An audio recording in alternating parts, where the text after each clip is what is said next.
want everybody from this moment on to recognize me as the scholar of boxing.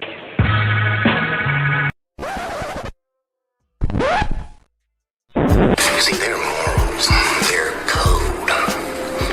It's a bad joke. You've dropped at the first sign of trouble.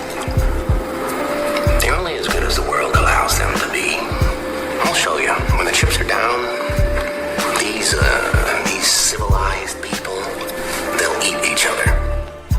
49 hours declaring it a riot. Cruiser 5 to 50 be advised, County Police 1 advised they're trying to breach and get to the Capitol. Publicists, when you talk to your publicists, you know the first thing they tell you? What? Stay away from religion, stay away from politics. Okay. You know why? Why? No matter what the you say, somebody passionately disagrees with you. Absolutely. No matter what religion, you believe in Allah, then you're saying that's not the right way. You believe in every Christianity, that's not it, because they choosing something different. Your political party, the Democrat, Republican, the disagreement completely. Yep. So I stay away from it. When I get pulled into politics, I go, Yeah. and I have nothing to say. I'm That's just the same way we are. We don't no politics, none of I this. don't with that. I don't stay there because I'm still entertainment. If it's not music, then it's film and television, but it's still entertainment. So why would you turn someone off by saying that? Right. I want everybody to enjoy what I'm doing. Right. Not just a selective few amount of people. I focus on diversity because it's needed. Right. The boxing scholar is a lover, not a fighter, but he's also a fighter, so don't get any ideas. If he pats you on the back, you'll put it in your resume. His enemy. Have him listed as an emergency contact. The scholar has an inside joke with complete strangers. If he punched you in the face, you'd have to fight the urge not to thank him. Sharks have a week dedicated to him. He's the only man alive to is parallel park. A train is count to infinity twice. In Genesis, when God said, "Let there be light," the scholars said, "Say pretty please." He is the genius of all genius and master of all masters. And that's the trick to life. You have to be wise enough to know when you were living in your dream. And you have to be humble enough to accept when you're in someone else's.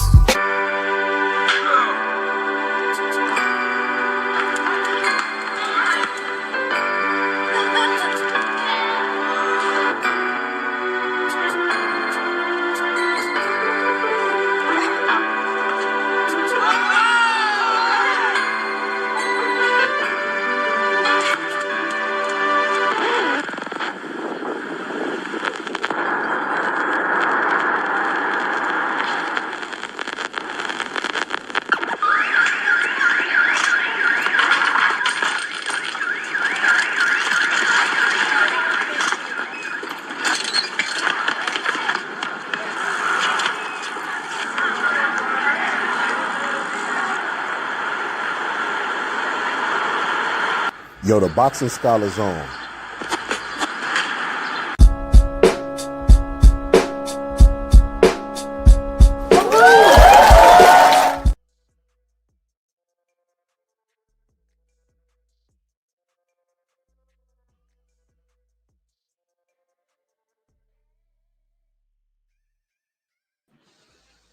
Okay, for those who don't know, our friend Amir's house burned down. That's her GoFundMe in the chat.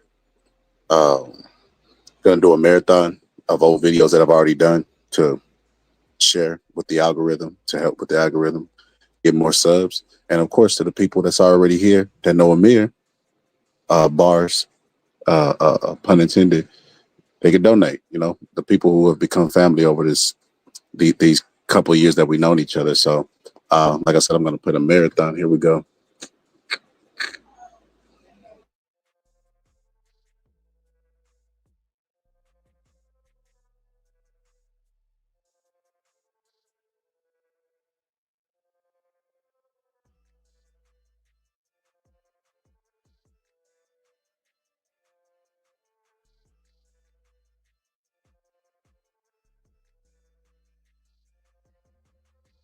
his right hand down and leaves an opening, and Deontay Wilder takes the bait. And this is their first fight. He throws a 1-2, and he gets overzealous because he wants to land that fucking right hand. He gets over anxious, and his head gets out in front of his lead foot, and he leaves an opening because his left hand is down for the right hook, and Luis Ortiz catches him with the hook. But look at the direction and the force. Deontay Wilder goes with the force of the punch. Luis Ortiz is a very small guy, but Zhilei Zhang is a much bigger guy and used the exact same game plan when he fought Deontay Wilder. See, Deontay Wilder sees the opening, get overzealous, and his head gets in front of, he's leading with his head, gets ahead of his knee, and Zhilei Zhang just takes advantage and hits him with the right hook. Now, this is the right hook that lands earlier, and it's not the finishing blow, but look at the direction and the force that Deontay Wilder does. He goes with the punch, right? The force of the shot causes him to trip over his foot.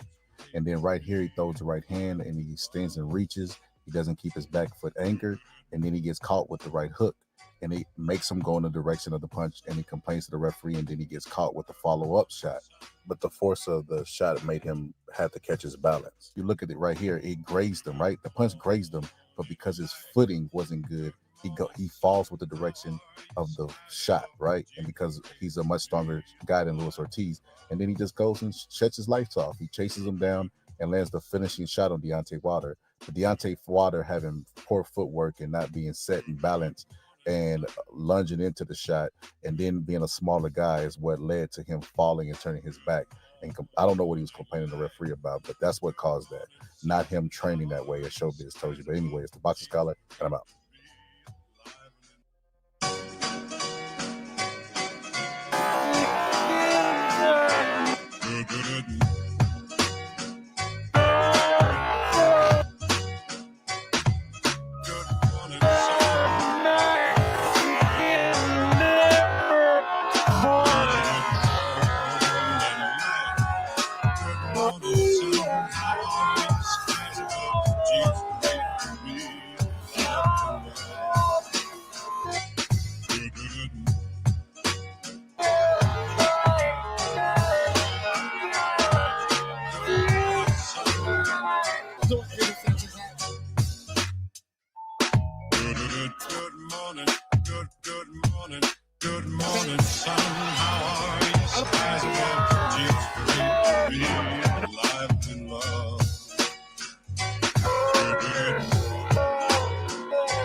He likes to work angles and give different body positions, like he face to his left and he face to his right, so it looks like he's throwing punches. Now he throws a jab up high, then he puts a jab in his face, just giving him different looks. And then he puts his hand on his lead hand and pushes it back, and then attempts to throw a jab to him just so he can give up real estate and give up space. So, and then right there, just throws a hook, and then he gets to the position that he wants, and then he's right back giving different looks, taking little steps back. always keeping the same space between them, little half steps back, and then he takes a step to his right to ankle his body off, then he steps back to his left, and then he jabs, and then he feints to the body. He's just never in front of him. He's always giving different looks, never doing the same thing in front of him. Here he takes a step back and pulls it back and makes the jab fall short and just remembers that look, then takes a step to his right and then sends the jab straight through the center, snapping the head back and keeping his opponent off balance and guessing what's coming to him. Here he gets carried away because he's doing too much movement. And then right here he throws his jab up high, and then his opponent takes a big step forward. Now he's closer to him, and then he has nothing but just a small step, and he catches AJ with a leaping hook, and AJ ends up stuck on his right side because of the way his weight is transferred. Because he's moving too much, the guy just takes a step in while he's moving and catches him while he has his back foot not set and moving on an angle. But AJ has his feet set now, and he answers right back with a jab. And then he feints AJ, and AJ reaches for his jab, takes a step back, and then sets up to try to get him to throw a jab again. See, he reacts to the feint, and he has that right hand cocked because he wants to come over the top with the right hand over the top of his jab. As he doesn't take the bait, AJ just pops back up, starts probing, then occupies his lead hand, and then shoots the jab through the middle. And then follows up with the jab and then a right hand, but he doesn't leave his back foot anchored. That back foot goes floating, and he ends up reaching for his target instead of pushing through his target. So, but it's still effective because he knocks him off balance, and then AJ answers right back with a jab, a power jab. Both of them are throwing power jabs, and see AJ got him to throw a jab, and he pulled out of range again. Eyeing that right hand counter over the top. He just slowly setting him up for it. He just doesn't know. Then he's moving side to side again, not staying in front, giving him different feints to the body. And then in this second round, he throws a left hook. AJ ducks up under it, and AJ just probing, waiting for that shot. And finally, he gets him to throw that jab again, comes over the top with the right hand, and that's all she wrote. He ends up knocking out Joshua, and a return right hand. Good counter right. Smooth as it could be, he ends up doing it. And if Francis Ngannou comes out in Southpaw, he could do it Southpaw as well. Gets him to reach with the straight left, comes over the top of the straight left with a right hand, left hook combination. So AJ is going to be looking in this fight to get Francis Ngannou to reach. And Mike Tyson taught him how to throw the power jab, so there would be ample opportunities in this fight for him to catch him reaching. I like that.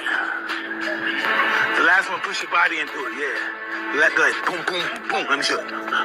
Boom, boom, boom. See, you push it in the last one. You saw that one? No. Watch it one more time. Boom, boom, boom. Say, thinking it. Let's say, ooh, push your whole body in the last one. Oh, yeah. Yeah. Tyson Fury would make Francis Ngannou reach with the power jab, and he would counter him, but he would try to counter with a left hook. And because Francis Ngannou would double jab and not give up ground, the hook wouldn't be there. See, Tyson Fury would be guessing what his shot was and smother his own shot because Francis Ngannou was making him give up so much ground. Right here, he comes in again, reckless, again, leaning and lunging in with the jab, and there's a perfect opportunity for AJ to just take a step back and come over the top of his jab with the right hand, and that's what his trainers will have him do in the fight. And he has, Francis Ngannou has intelligence, so it's going to be very interesting in the fight. If you notice this sequence right here, Tyson Fury sets up in front of him, right? Remember I talked about positioning and giving up ground, right? Tyson Fury feints, and Francis Ngannou doesn't react to the feint, right? He feints him back and gets Tyson Fury to react, right? And because he backs up, Tyson Fury pulls his shorts up to try to get Francis Ngannou's eyes to look down there. And then he turns it into a hook, and then a right hand, but he smothers his right hand and Francis Ngannou guides it off, right? It's very important to note these things, right? So Francis Ngannou takes a step to his left. Tyson Fury knows, okay, I smothered the right hand, and he throw it at the proper distance this time. He throws the same combination, the left hook. Francis Ngannou catches it. As soon as he catches, he throws that left hook. That's why he took that step to his left to make the left hook get there before the right hand, and he ends up knocking Fury down, catching him in between his punches. He has a very, very high fighting IQ to not to have experience in the ring. He has the balls. It takes balls to counter punch. And like I said, he's feinting in there. You don't see feints from fighters in their first fight. You know what I mean? He has calmness. Like, he was able to recognize, okay, he threw a left hook right hand at me. Let me take a step to my left to get closer with my left hook. And the moment he throws that shot, he ends up catching him with the left hook over the top and knocking him down and doing like a little Tekken move. So smart the key for Francis Ngannou, which I know he will do because he's very confident, is to get AJ to give up ground. Right here, he jabs Tyson Fury to the chest, pushes Tyson Fury back. Tyson Fury tries to land a counter left hook, but he's under it. And then right here, same thing. He gets Tyson Fury to give up a lot of ground. Right here, jabs, even though he lunges in.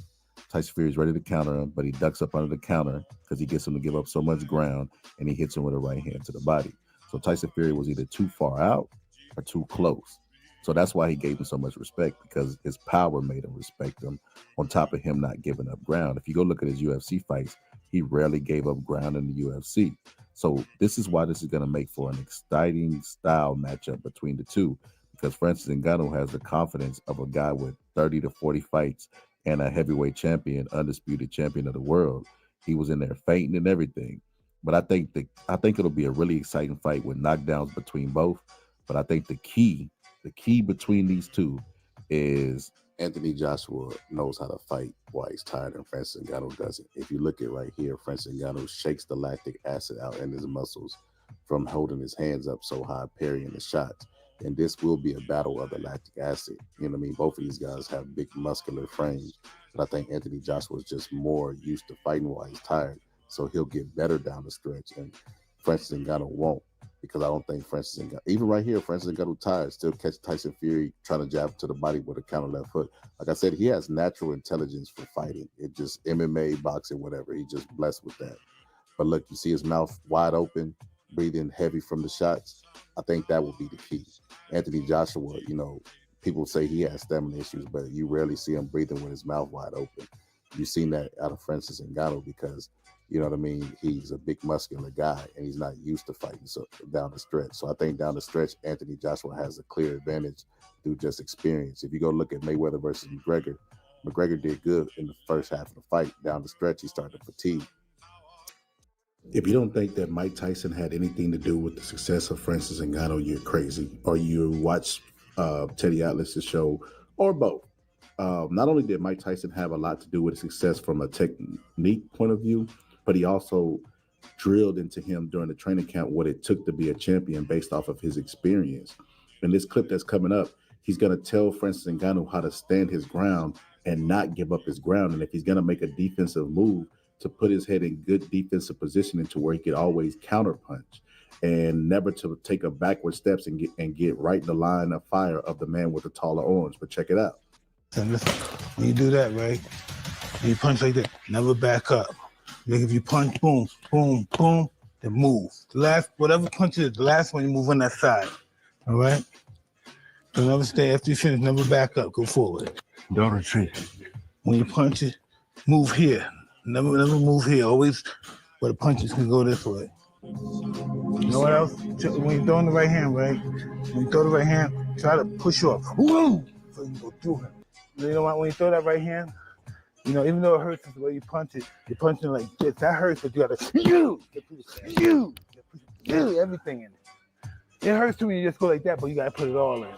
Stop him with one punch. Yeah. Try to start off with a jab. Start it with a jab. You got what you do this. Check it out. Like a jab. You gotta be fat. Boom, boom, we jab. After teaching him to not give up ground, he also taught him the power jab to get Tyson Fury out of position, and he drilled it over and over and over and over to the point where Francis Ngannou was tired. He was like, He even took over in the camp when the guys were teaching him to throw the jab the wrong way and taught him specifically the power jab to use during the fight to make Tyson Fury give up ground. So while he's teaching him to hold his ground, he's teaching him how to make Tyson Fury give up his ground. But check it out. Boom, boom, boom. Show him the whole thing. Like when you jab, you know, you see how I lead jab? When I lead him jab, he throws his whole body in it. You're like sticking everything out, the whole thing. And you try to do like that. And stick it all the way. Jab, do it. Oh, yes. Oh. Yeah, that's so much different, huh? Right, brother? So much different what they were doing. Come on, go through. Keep pushing like you're pushing. Go right through. Push your leg. Oh, right, get in there. Harder. Come on, push your legs. Keep your legs under you at all times. That's what you didn't do it on the bag, man. Just like the speed is great. Come on, push yourself, man. You got it.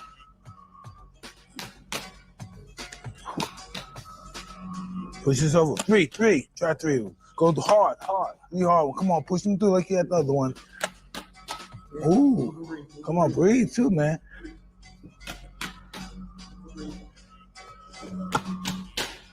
Come on, do snapping fast like you did earlier. Breathe, relax. You're not punching, breathe. No, you gotta do. He wants this. What did you do? Upcut liver over. Yeah, he wants this. Hey. Sir. You feel that? Look. Here.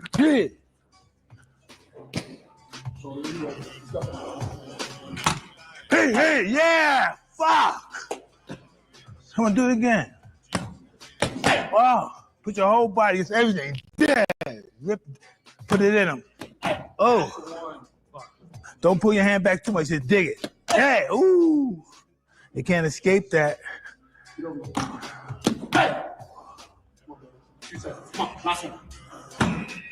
Ah. Ooh, I like that. The last one, push your body into it, yeah. Like, boom, boom, boom. Let me show you. Boom, boom, boom. See, push it in the last one. You saw that one? No, watch it one more time. Ooh. So you're digging it. It's like, ooh, push your whole body in the last one. Ooh, yeah.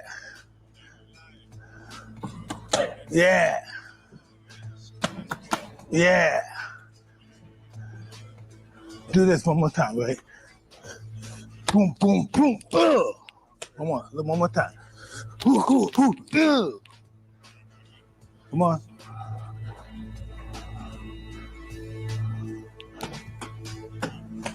Oh, yeah.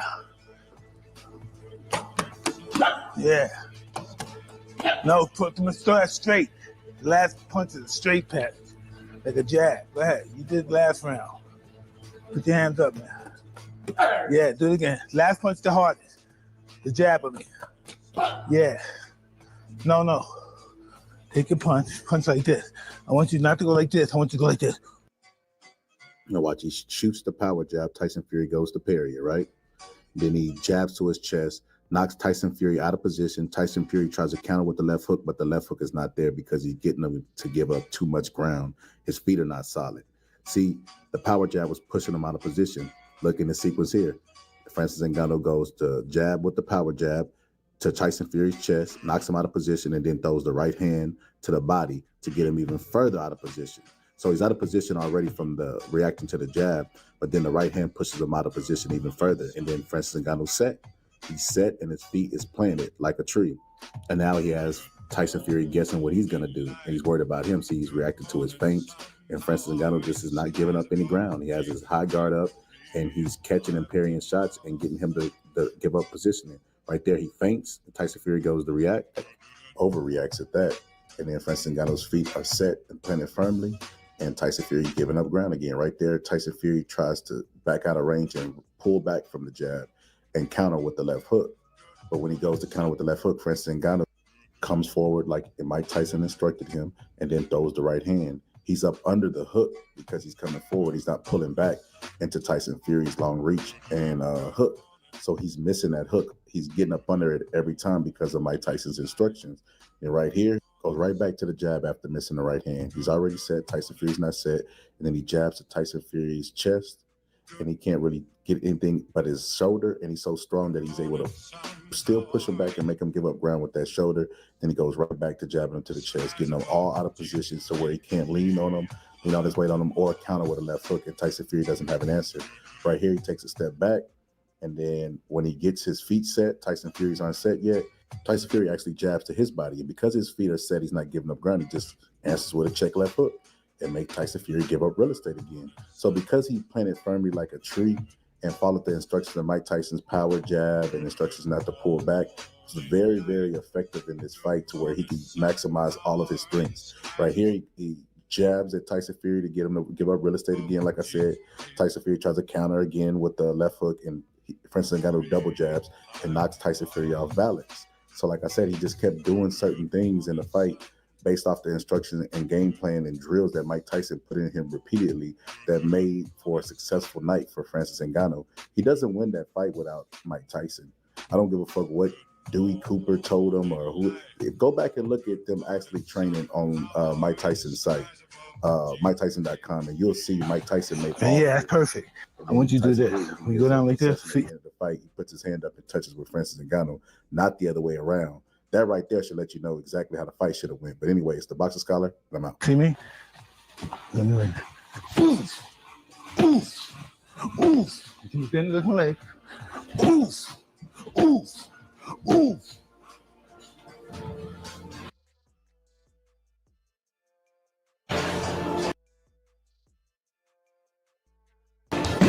Bend it out. Make sure you bend. Low as you can. Ooh. So do this. You get confident, go like boom, boom. Bring it down. Let your hand hit it here. Hold your hands like this. Boom. You understand? See that? It's more round. It's not straight. It's round. Yeah. Yeah. You need everything. Good morning, son. No, listen.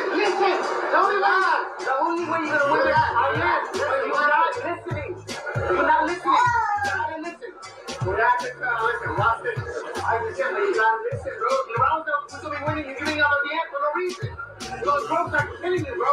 When you're in the same tempo, keep working on the elbows too. So he's with his hands. He's tired. You tell us what happened. The second time he turned lefty, so I was getting bait jabs so he can catch him up front. And then I dipped a little bit and shot the right hook. The corner that was showing urgency to their fighter, or at least attempting to, was trying to get him to make adjustments in the game plan. And the other guy was winning. And the small difference in the listening is the knockout. Because he could have went on the box high boxing and went to a decision, but no. He trusted his extra set of eyes that was available to him, used what he had to, trusted in his corner, and we saw the result of that. While the other guy argued and said, watch this. This is why my commentary is the best on YouTube. I call this in real time. But Inoue throws his jab to his left hand to keep it preoccupied, like he was doing through the entirety of the fight.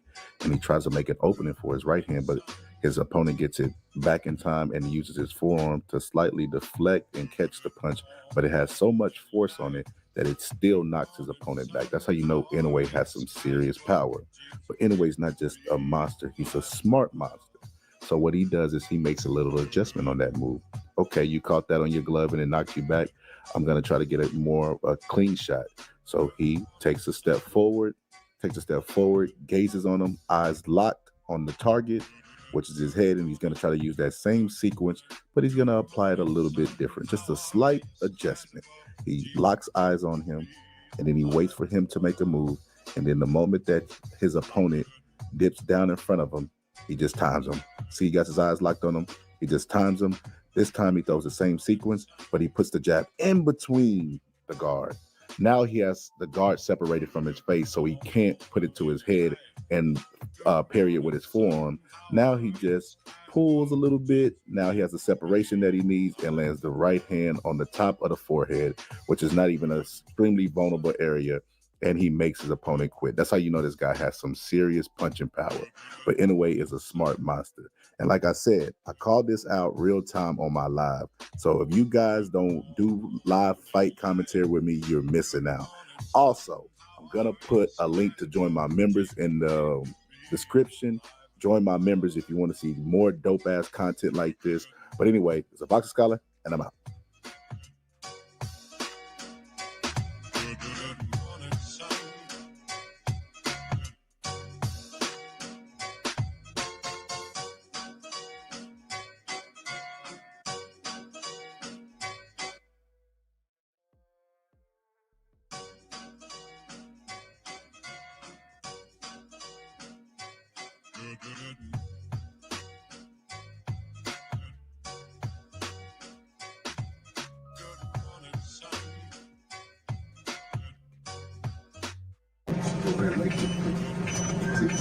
Jab down as soon as back jab and back on set, back jab. You see what I'm saying? Yes, sir. That's all I want. As soon as that motherfucker dropped there, you know what I'm saying? When he come in here, I go shoot the brick.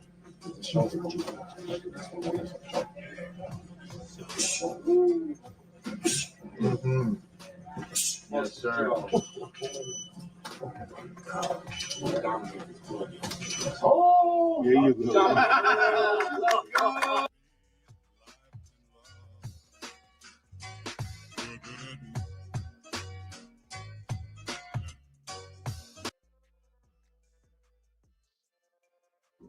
See, so my 52 was more of a same kind of situation of a blocking kind, but with the same hand, same way you come from the school at me, I'll catch you, boom, same hand, you know what I'm saying? Right up the boom in the hand, I can put up boom, I catch it in, right on top, once you bend, he gonna bring that hand, boom. I'm ready there, boom, boom, boom, you know what I'm saying? And you just right. And so the block will be slide, you bring it, boom, wherever you go, boom, you know what I'm saying? So that's the boom, you know? Boom. So what I did on Florida was I just broke it down to him like this and just started, he was cool, he was like, oh, he didn't know what was going on, he was like, what are you doing? You know, I just said, boom, bang, you know what I'm saying? But yeah, that's same thing.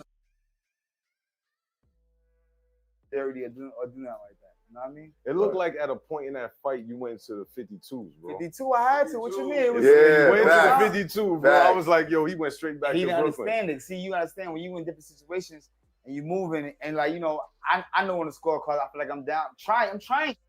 You know what I'm saying? Yeah, you in the ring, man. I'm like, yo, whatever. Said, give it a work, I did it. You know what I'm saying? Like, it's just it. You know, I'm like, remember, I'm here to win. I'm here to wherever. I'm in the phone like, I see, look at Brownsville. Okay, let's go. 52. Let's get it cracking. You know what I'm saying? Like, you know, everything. You know what I mean? Reality is he tried out of desperation, and Floyd was onto it. First thing Floyd does is angle off to his right. And Zab Judah starts doing his hand blocks, trying to distract him and taking a hard step to close the distance in and get close to him. But once he invades, Floyd just takes a hard step back to match his hard step forward and tries to maintain that distance. But it's still uncomfortable distance for Floyd because Zab is still taking hard steps inside. So he just takes another hard step back with his back foot and just keeps his eyes on him, leaning forward to give him distance deception. And when Zab tries to do these blocks to creep in forward to get close to Floyd, he just keeps taking hard steps back with his back foot. And then when he gets his back foot against the ropes, he can feel him because he's using it like an antenna. And then Zab Judah tries to distract him with the left hand and then throw the right jab. And Floyd just pulls out of range. He don't overreact to the shot or anything because he's keeping his eyes exactly where they're supposed to be, focused on Zab and what's dangerous. He knows when his hands are in threatening position, and he just seen him doing his blocks, trying to set up his offense right here. He hits the top of his head and then tries to shoot the jab, and he misses again because Floyd is on it. He keeping his eyes exactly where they need to be. Like I said, pulling just out of range, not overreacting to the shot because he knows his hands aren't in any threatening position. He even doubles up the jab and still misses, triples up the jab and still misses. He won't allow him to control range or get in the range to let his hands off. He's not falling for any of the shoulder blocks and the feints that he's given to him because they're not in any threatening positions. And right here, when he touches the top of his forehead, his body is completely open. All Floyd had to do is stab him to the body and make him give up real estate. Like Floyd changes levels right there, still got his eyes on him, and then comes back up and jab, tries to hit him with another feint the left hand, touch it to the top of the forehead, and then shoot the jab. But that time he feinted the jab. He feinted like he was going to shoot the jab after he touched the top of his forehead. Floyd didn't even bite on it, didn't flinch. So he does it again. He moves his the left hand, feints it, and then he touches the right hand, and then he touches again. And then the jab is coming, and Floyd is aware of it. And then he shoots it, and Floyd just pulls out of range. Perfectly out of range, not overreacting to it. Know that there's no follow-up shot because of placement of his hands and because of his focus and intensity. He pulls out of range. He just doesn't counter it. But right here, he feints like he's going to do something to jab, and then he puts his hand on top of Zab's hand and misses the uppercut because Zab's hand, he doesn't leave an alley for the uppercut. But notice that all of those shots missed when he was doing the 52 blocks. But when Zab puts his hand in good boxing position, which is right there, and just shoots it straight to Floyd, he gets back to the boxing, not the 52, the punch lands. So he missed all those punches trying 52 and lands the punch when he got back to the boxing.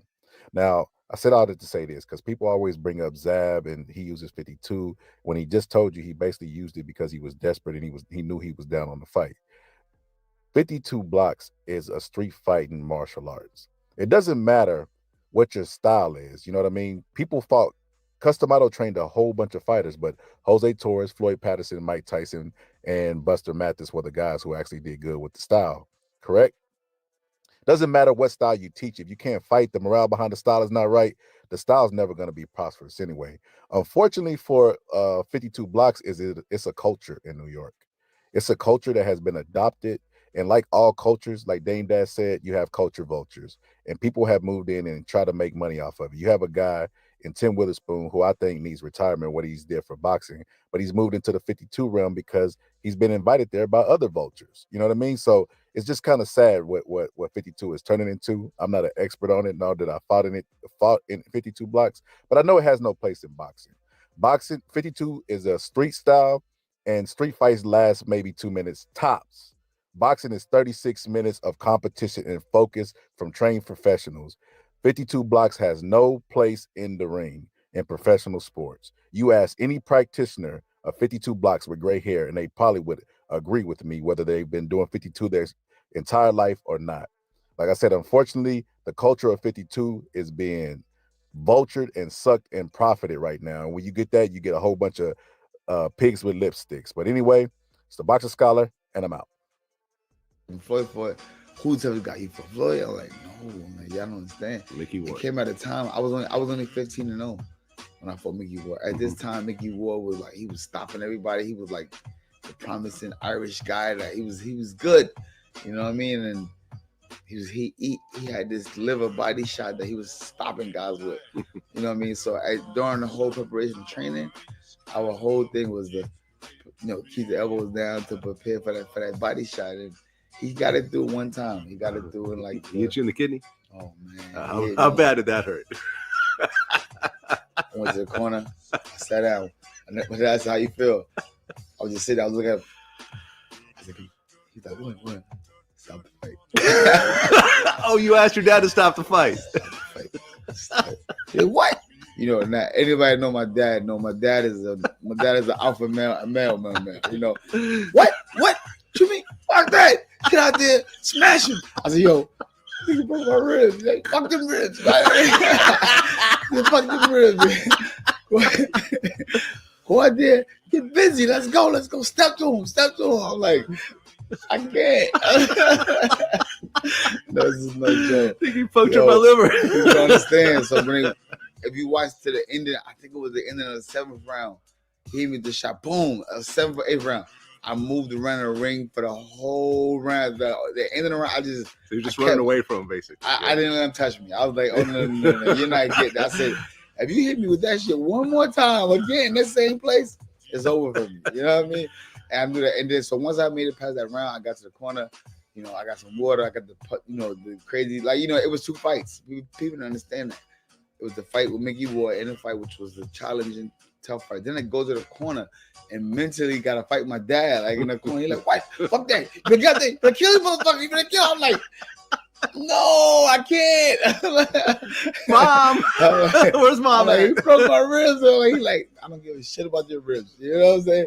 Use your other ribs. I'm like, "No, you don't understand. It hurt." So people that know my dad know he's no joke. Yeah. He don't. He ain't backing down. So, but I'm glad that I had a person like that in my corner at the time that it was like the guy that I needed. He was like, I don't care about that. We prepared for this fight. He grabbed me. He rubbed it. He said, listen, man, let's go. We ready for this. And I was like, all right. Because leading up to this fight, we kept talking about it. He was like, my father kept asking me, like, this fight, a lot of people said, don't take this fight. You're doing good in your career. You climbing the ladder. Don't take the Mickey Ward fight. Mickey Ward is Meta's going to try to duplicate what Bivol did and what he did against Castano, which is throw a jab to the high guard and keep it occupied and push him back. And he was able to do that against Castano, and so was Bivol able to do that against Canelo. Just threw it to their backhand to get him to take a step back. And when Bell was on the ropes, he threw his signature left hook to get space, causing Castano to take a step back. And when Castano comes and leans in like Canelo does in the bottom half, he just pushes him back. But he was able to do this because he was the bigger guy against Castano. He's fighting a more skilled version and a bigger version of Castano. And can he duplicate what he did in the Bivol fight? Perhaps, but I don't think he's going to do it. I think that Canelo's size is going to be too much for him. And I think he's going to be coming forward, putting pressure, because when Castano put pressure against him and parried his jab with his right hand, he was able to close that distance in that space and make Mel look really uncomfortable and take multiple steps to try to compensate for him not being comfortable. So when his tactics wasn't working, what he did is he took a step back and then he tried to go in with his lead left hand, his jab hand, and smother and push him off and use a little bit of his forearm. But Castano catches him on the neck with his forearm, and Canelo would do the exact same. And what Canelo noticed, Caleb playing like the lay on his right side, and he just used his arms and hands in the inside. He was even able to attack his weak side right there. He parries the jab, throws a left hook, and then after he throws a left hook, he pivots to the left and creates an angle for his offense. That punch will be there for him. Mel was being controlled by the guy who he was stronger to. He has no idea where punches are coming from. He can't see, but his head is easily be controlled because he likes to lunge and lean forward in the inside. When Castano follows him back to the ropes and takes away this space, it makes him jittery and nervous again. He tries to go right back to clinching, fall into his right side. He just does not know how to fight unless you give him a certain space and let him fight at a certain rhythm. But if you don't do that and you close and you use your forearms in the inside like Castano's doing right here, pushing him off, you can run him into shots. Right there, he pushes him off and then almost clips him with the same hand as he's pulling back from punching. Jermell likes to bring his head to a guy's body to go to their body. And all you have to do is extend your lead hand like Castano did, the shorter guy, and he ran him into a right hook. Mel trying to create space, he telegraphs before he does it. He'll dip down and drop his head and doesn't see where the shot's coming from right before he throws a left hook. And when he throws his jab, he leans over his front foot, leaving him off balance. And all you have to do is parry that shot, and there'll be counterpunch opportunities. He's stuck for a second. He makes the same mistake Errol Spence makes, and a lot of Derrick James fighters makes, which is they don't move their feet with their hands. And that's why Errol Spence was able to get taken advantage of by Bud. But he's a good trainer, but the fundamentals have to be there. Like I said, Jermell drops back, telegraphs the left hook, almost telling him he's going to throw it. And the trainer is able to place a hand on his shoulder and control him right after that shot, because he puts everything into that shot and he lunges to the shorter person's body. And then after throwing that shot, he'll pull straight back from that punch. And Castano makes him pay up top. The trainer barely glances him at the bottom, but that's a big flaw that he has. Look here, left hook when he wants the opponent to back up. Left hook again, body's all square up. His body's all square and his feet are in bad positions and he's off balance. Right here, Castano throws a right hand and then switches to southpaw, gets his foot behind him, put the forearm on him, and then catches him with a shot on the way out because he pulls straight back from punches. Right here, Mel jabs him to the body, but the trainer catches him slightly with the right hand. And up top, Castano could have caught him with counter punch if he didn't lose so much position. And Canelo's a much bigger guy than Castano. He's not going to just back up from straight left hooks to the body. But every time Mel wants you to back up, he'll stab you to the body or consistently throw right hands. He'll try different methods. But look, right here, Mel ducks his head, and he dips so low in this that he almost actually touches the knee to the canvas. That's so crazy that he's getting that low in training. What do you think is going to happen? With all this being said, I think that Mel's going to lose the fight. Mel showed me that the style to beat him is a pressure fighter. Castano is a smaller version of Canelo and less skilled, like I said. So with his bad fundamentals of lunging in, feet being in poor position, pulling straight back from punches, bringing his head to Canelo being a pressure, aggressive counterpuncher, it's going to be a lot of opportunities for him to catch Mel. Here, the trainer just puts his hand on his head, and Mel telegraphs the left hook, and look at his face, the intensity that he's throwing it to. It's going to take more than one shot, and the shots are going to have to be shorter to get Canelo, the more skilled counterpuncher, out of there. He's not a big enough star to win on decision. He's easily can be controlled with his head. Canelo being more skilled, looking for counterpunch opportunities that he's going to give him. I just don't see a path to victory for Mel unless Canelo just gets old overnight. But even then, I've never even seen him knocked down. I don't think Mel has the power to knock him down. It's a new way for him. And he's going to be telling him, the counterpuncher, when he's going to throw his punches with his body language. I don't see a path to victory for him. I think this is going to be a fairly easy fight for Canelo. Granted, Canelo has to go to the body. You see right there, Mel telegraphs his punches when he wants you to back up and he opens up for power. But Canelo has to go to the body. The way he was able to dispel of Kovalev is with a good body attack. Right here, Kovalev shells up and he throws a left hook around the guard, and then he throws a right hook to the body. Now, Kovalev Ben tries to smother him, and Canelo just puts his forearm on him and controls him like I know he could do in the Mel fight, like he did in the Caleb Plant fight. That right hand over the top of him controlling him with the forearm will be there because Mel likes to panic. But everything, he has to throw body punches in this fight. There's no way he can win this fight without throwing body punches. Canelo fights similar to Castellano, except he has an active high guard. See, he leaves the opening, and the moment that Kovalev tries to exploit the opening, unlike Constantine who gets pushed back, he knocks the punch down and then drops down and gives him eye contact like he's going to go to the body, and Kovalev drops, and then he runs right into the left hook. And it was all set up by the first body shot that he threw. Like I said, Mel doesn't like to fight from a certain distance. He gets uncomfortable and starts lunging in the clinches, and he could be easily controlled. None of that means anything if Canelo does not have a conserved body attack. That knockout with Kovalev doesn't happen if he doesn't go to the body early in the fight. He has to go to the body and take away the wheels from Charlo, and then parry and block punches because he's only going to throw straight punches. Or when he gets on the rope, he's going to double up on the hook or try to throw the hook to get Canelo to back away. Even times in the fight with Castano, he would throw a right hand just to get Castano to back up. He didn't even keep his feet anchored in the back of him. It was a don't hit me punch. Those type of punches won't work on a bigger guy. Canelo has a size advantage. Now, if he doesn't go to the body, he'll still win the fight and go to a decision like he did with Ryder. But if he goes to the body, I guarantee he's going to knock Charlo at least down. And if he continues to press like he did against Kovalev, he'll knock Charlo out. But I feel like Canelo hasn't been the same since the Bivol fight mentally. He slipped a little bit, but most of his errors and flaws have been mental flaws. If he stops going to the shoulder and get back to the prolific body puncher that I had favored him to be top of my pound for pound list for, if he gets back to that Canelo, oh my God, Mel is in trouble. I see Mel in the Castano fight waiting for Castano to do something in certain spots. Nothing changed. He didn't change the range at all. He was just sitting there looking at him. And I'm like, if he does that against a more skilled Castano, which is Canelo, who has an active guard, he's gonna get his clock cleaned and he's gonna get hunted down. And because he's a fighter that doesn't like pressure, he is tailor-made for Canelo. A lot of people talk about Canelo gets tired. It doesn't matter if a guy is going to just run from you the entire time, throwing one or two punches to try to get you off of him and depend so much on his size. I now realize most of Bivol's advantages was his size. He was able to leave his probing jab out there and push Canelo off because of his size and his strength. He was also able to endure the shoulder shot, which Canelo has fallen in love to. I wish he would take that shot and direct it towards the body, man. Stop. I know that shot works over time, but there's nothing that's more prolific than body punches. You can't harden up your organs. I asked Ryan Garcia, would he rather take a body shot or a shot to the shoulder? They both gonna hurt, but the body shot was what put Ryan Garcia down.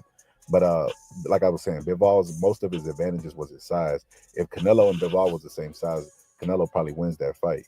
He was able to endure more because he was more durable because he was a bigger guy. But Charlo's a smaller guy coming up. He's not going to be able to take that.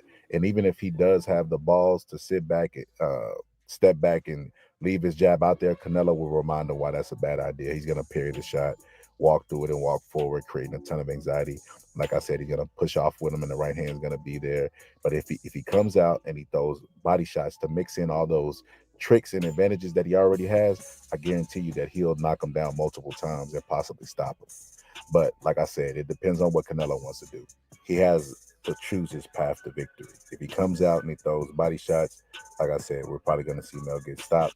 If he doesn't, then we'll probably just see Canelo just march to a decision. You know what I mean? Because, I mean, let's keep it real. Mel's already down. He's not big enough to start a winning a decision, and he's going to be throwing one or two shots at a time. He's going to be throwing the jab, right hand, a combination the entirety of the fight. And Canelo's guard is built to take that away and come forward and constantly apply pressure. So, like I said, I think this style is tailor-made for him. The fact that Mel waits a lot, he's going to be doing a lot of waiting.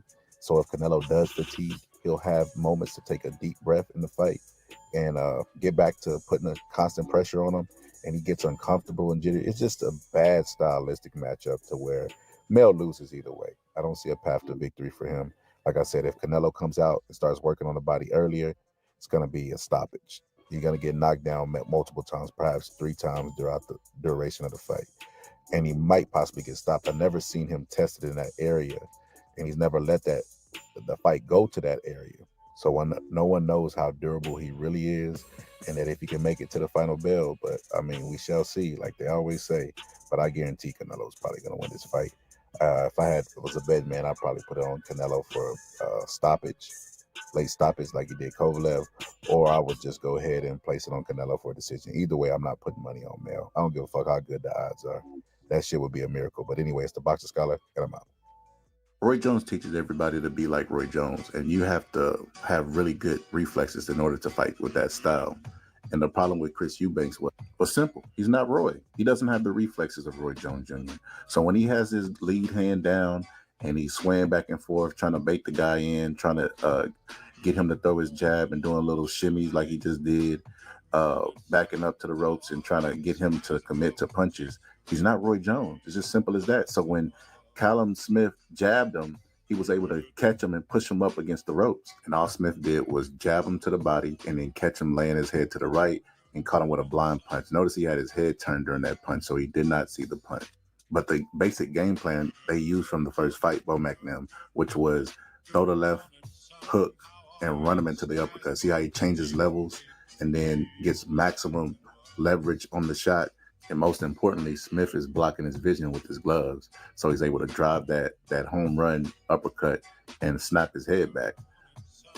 So Womack just kept the exact same game plan, but he just made Eubanks be a little bit more disciplined and keep his back off the ropes. If you listen during the fight, he's yelling, keep his back off the ropes and keeps his hands up. Those little small minor adjustments led to a victory for him. He listened. He listened. People say he didn't listen, but he listened. If you can hear me, kept telling him, the whole crowd, keep your left hand up and keep stepping around, staying off the ropes. He did not get on the ropes not one time unless he got pushed to the ropes. Am I right or wrong?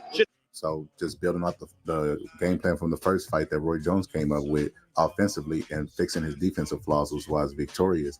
He keeps his back off the rope so that shot doesn't land, that blind punch doesn't land. And also, I'm not one to make excuses, but it's really weird what Smith was doing with his ankles. I don't know if he had a prior injury or if he was stretching his ankles out or what, but he kept doing some really weird movement throughout the entirety of the fight, and he later said he was injured. I don't understand if you roll your ankle, if what are you trying to do, stretch it during the fight, but he was bending it really, really weird. But check this out.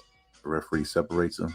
He's going to bend his ankle and bend both of them. Which ankle is rolled, and why are you bending both ankles? It doesn't make any sense to me.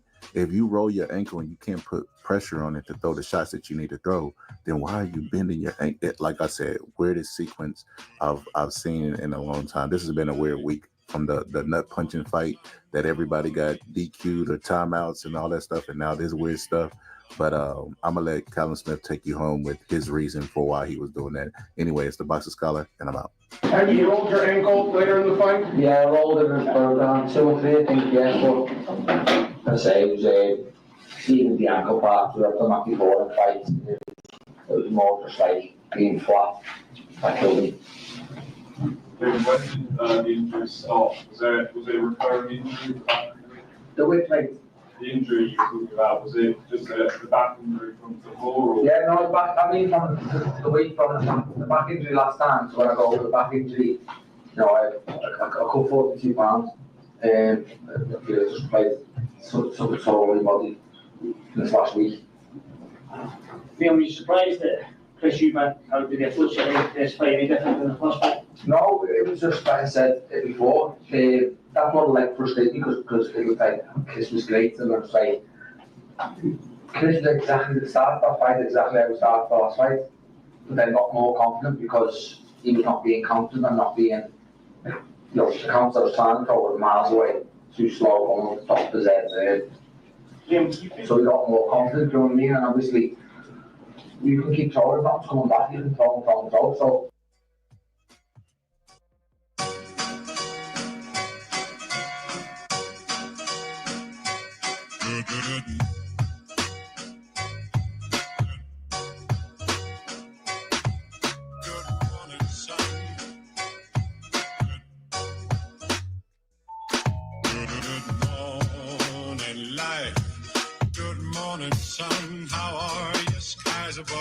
It's great to be alive and love.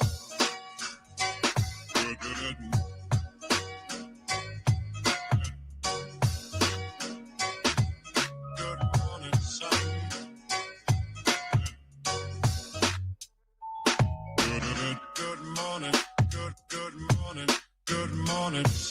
How are you? Skies above. Gee, it's great to be alive in love. Good, good.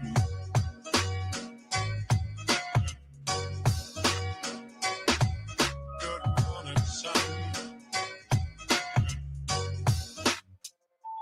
Good morning, life. Good morning, sun. How are you? Skies above. Gee, it's great to be alive in love. Good morning, sun. Good morning, sun. Good morning, life. Good morning, sun. How are you? And AJ catches him with the right uppercut. And Usyk goes into his acting. He has his buddy Lewis Parbon referee come in and say, "Hey, buddy, what's going on? Let me timeout. Let me call a timeout. Get this man all the time that he needs. Are you okay, buddy?"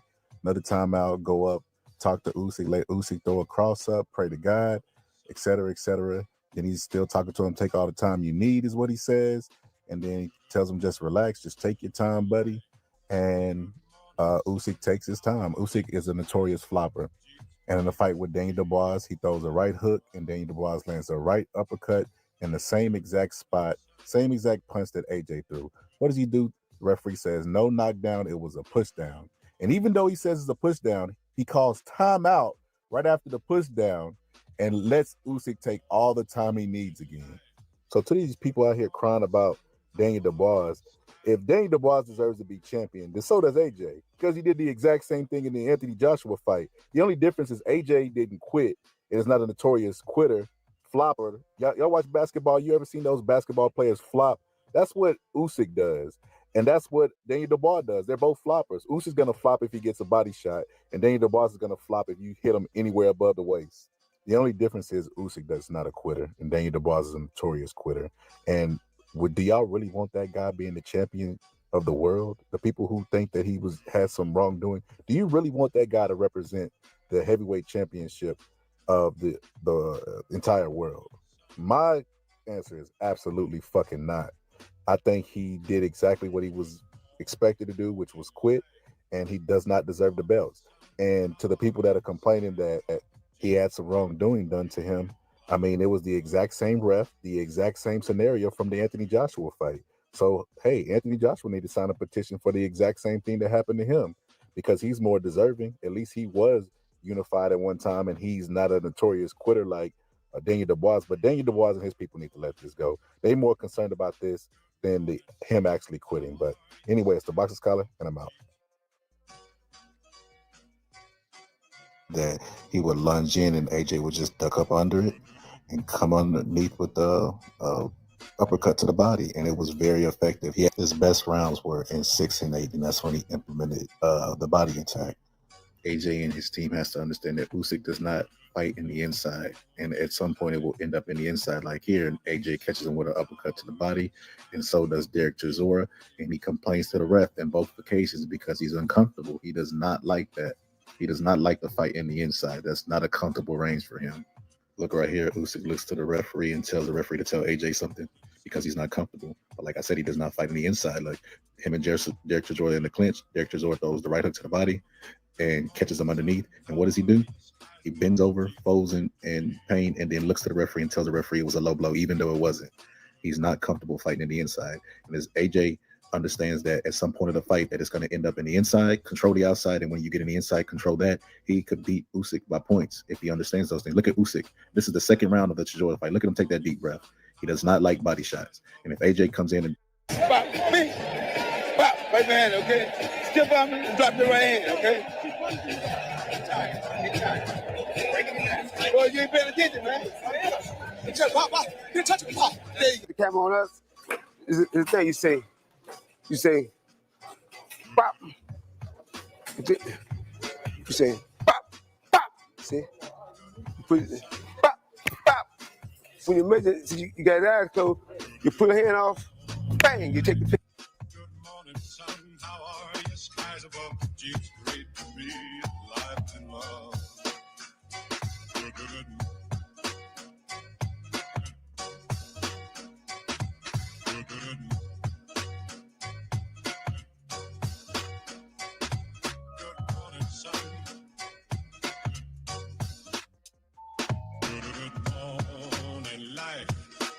morning, sun. How are you? Skies above. Gee, it's great to be.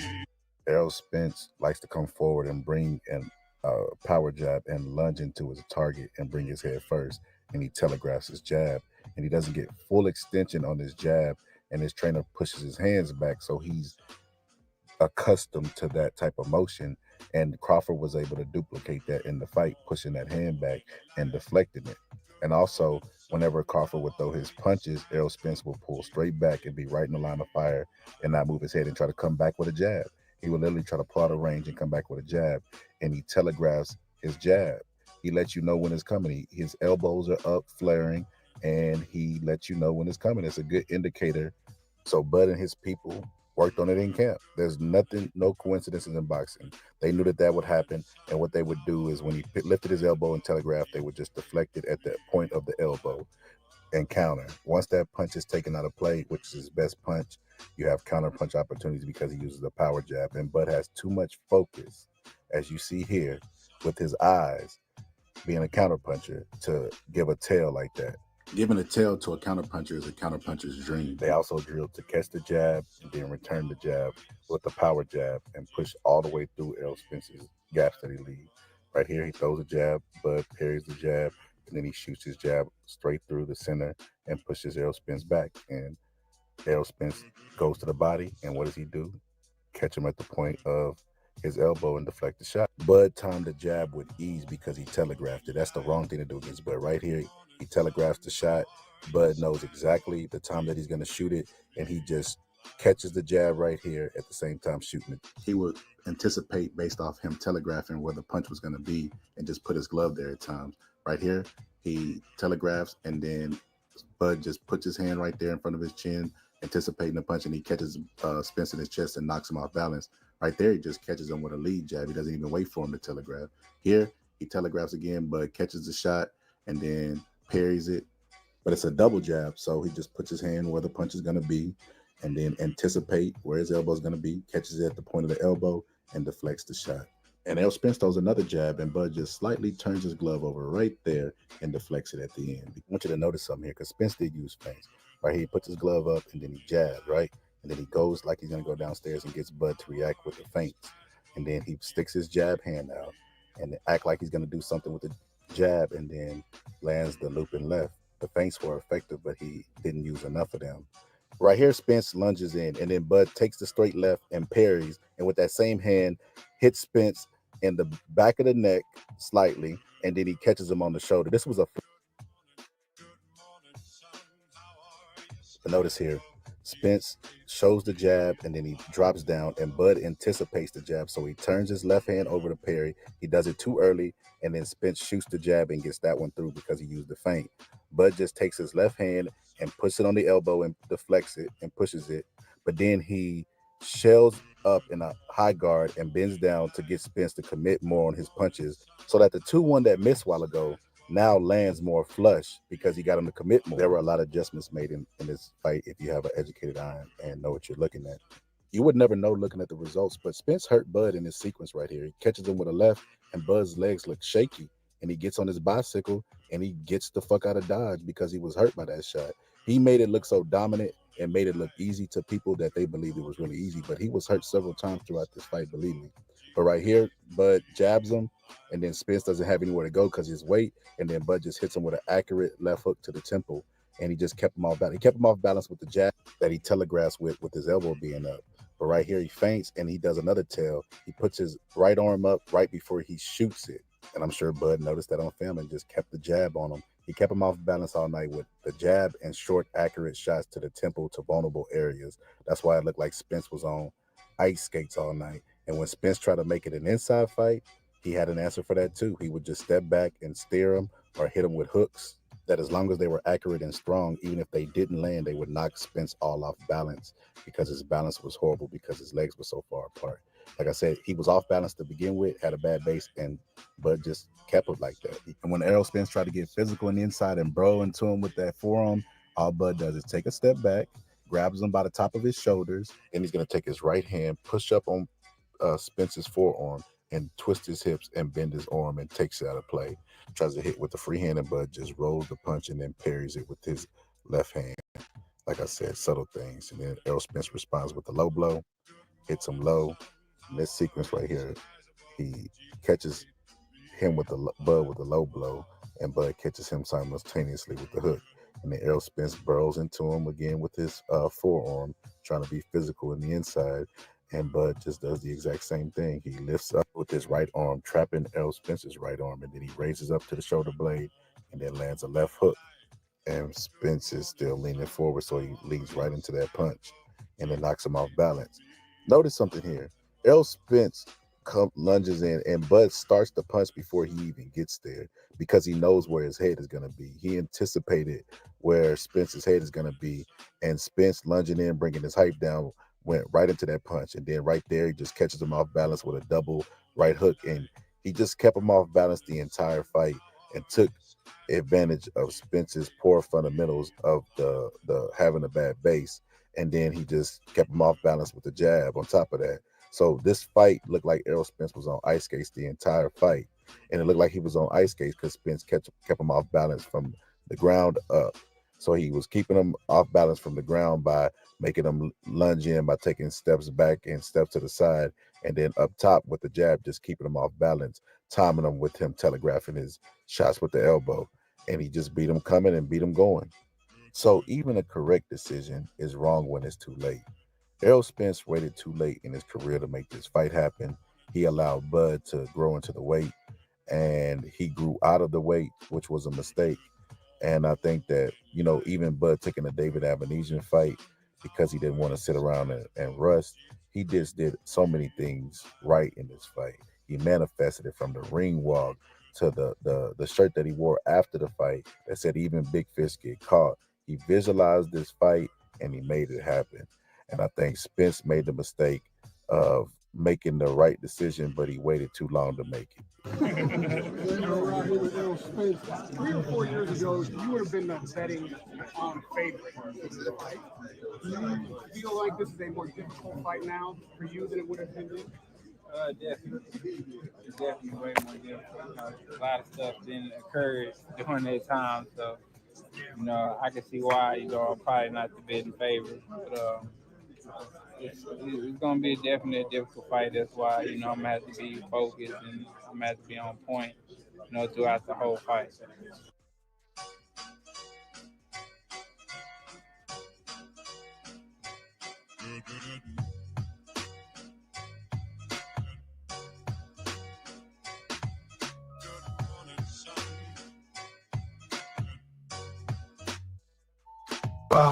When you won, when you hook, it's not like that. It's not like that. Boom. Just you have to boom.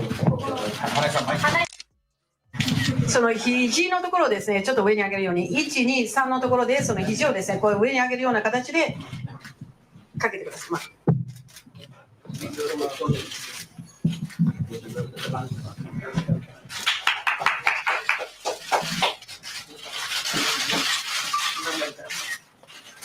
こんな感じです。こんな感じです。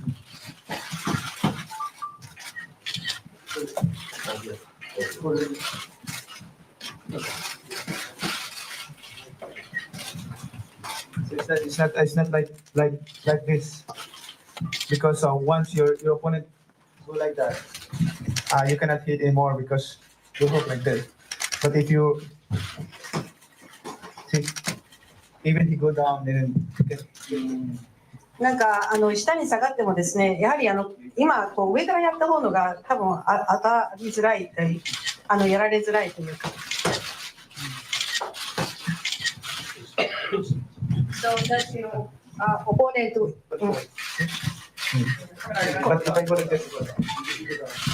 So 下に行ってください。そうすると。でもこういう感じでやると当たります。多分それが言いたいんだと思うんですけど、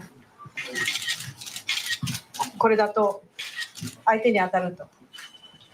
一度井上選手。So once again from Mr. Inoue.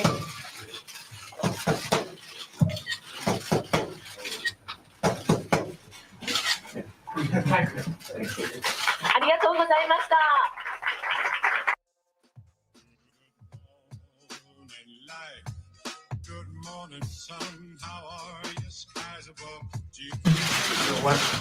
One, two. Can you hook? It's not like that. It's not like that. Boom. Just yes, you have to boom. Like this. Because once your opponent go like that, you cannot hit anymore because you hook like that. But if you づらい、やられづらいというか。So that your opponent has a big. But if you see, even he go down, then you I want everybody from this moment on to recognize me as the scholar of boxing. Yeah, that's it, Tim. The rope when he got hit over some beautiful shots back and forward. That's the right. These shots forward with the right hand. Most people don't know shit about boxing at all. Did you get what you were looking for?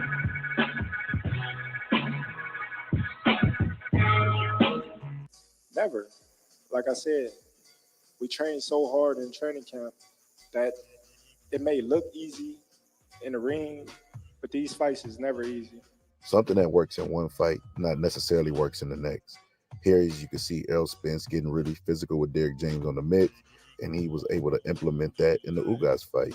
And it worked to perfection because it was a good strategy.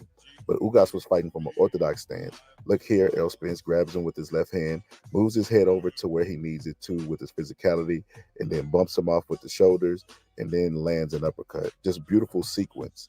But like I said, he was an orthodox, and he was squared up, and he was met force with force. But that's the power of film, because what worked in one fight won't necessarily work in the next. And Bud and his people have been studying this fight. So Terence Crawford met his force with a bladed stance. He bladed his body and just pushed him back.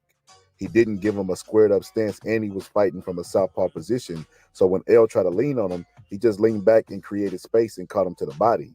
That was the adjustment that he made in the fight, and it kept Errol Spence from doing what he did against Ugas. Like here, again, he cuts his body in half, splits him in half with a bladed stance, right hand over the top of his shoulders, left hand up to block the hook. And he just moved, subtle movement, and then Spence throws an uppercut and he blocks it with his left hand and parries it out the way. But he couldn't find space because he was smothering his attacks. And then in the inside, he would push him off. Spence tries to dip low, forces offense inside.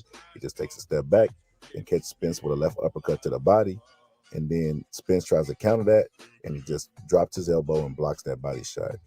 Because he never let Errol Spence get started, he never got into a groove and like he did with the Ugas fight and had an effective body attack. Like right here, he's trying to use the arms and he's pushing and he's trying to land other shots, but it's just blocking the body shots and smothering them. And like I said, blading his stance so he's not squared up and switching from different positions in the inside. He switched there to orthodox to southpaw and then just walked around them, and he didn't stand directly in front of him. Errol Spence misses all his punches. But Bomac was the X factor in the fight with his game plan. Check it out. All of his fights, he start off with a jab, and he hardly bring his feet with him when he goes to the body. So that game plan nullified Spence's body attack, leaving him with only a jab. And they were even able to land counter left hooks like Derrick James just did with the mitts. Now the only thing left to do is to take away his jab. Blackball me. He got a great jab. Was the jab. You take away his best attribute, and then, What's your assessment of what he had to say? He's strong, so we had to practice on a strong, firm jab.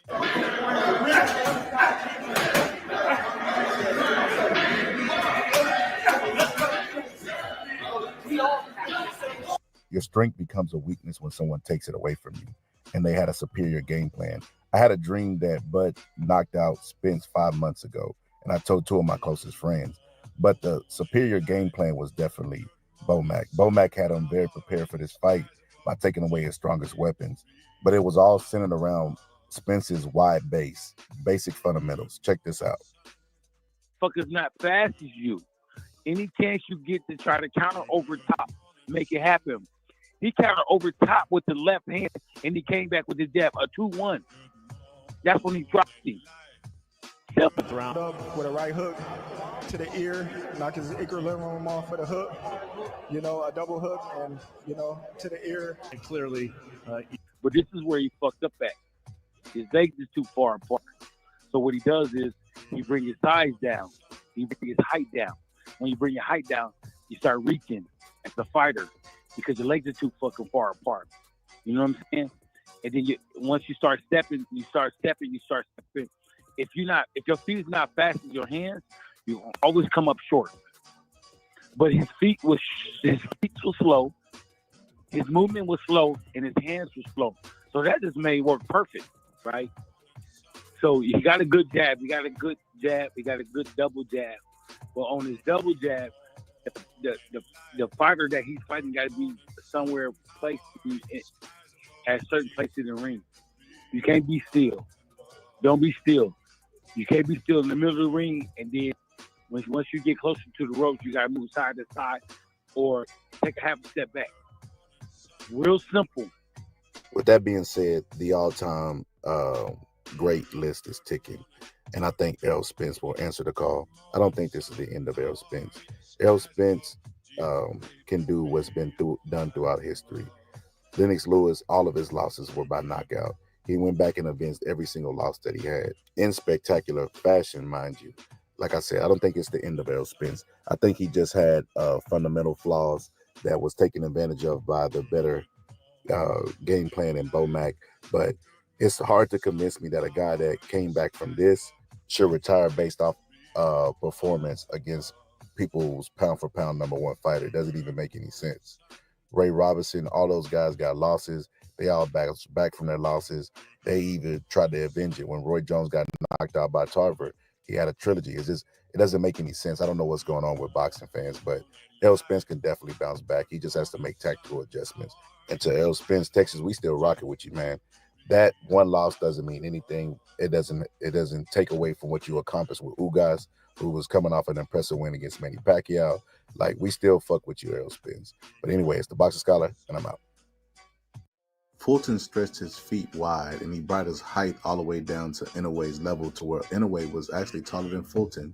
This left him stuck against Inoue, so Inoue would just jab him to the body, and because his feet are spread too far apart, he ends up stuck. So Inoue brings that same punch back up to the head, and he has to adjust his back foot just to get balance. So Inoue can't lay all the way into him, and now he rocks all the way back, and then he gets his footing up under him, and he creeps his front foot forward.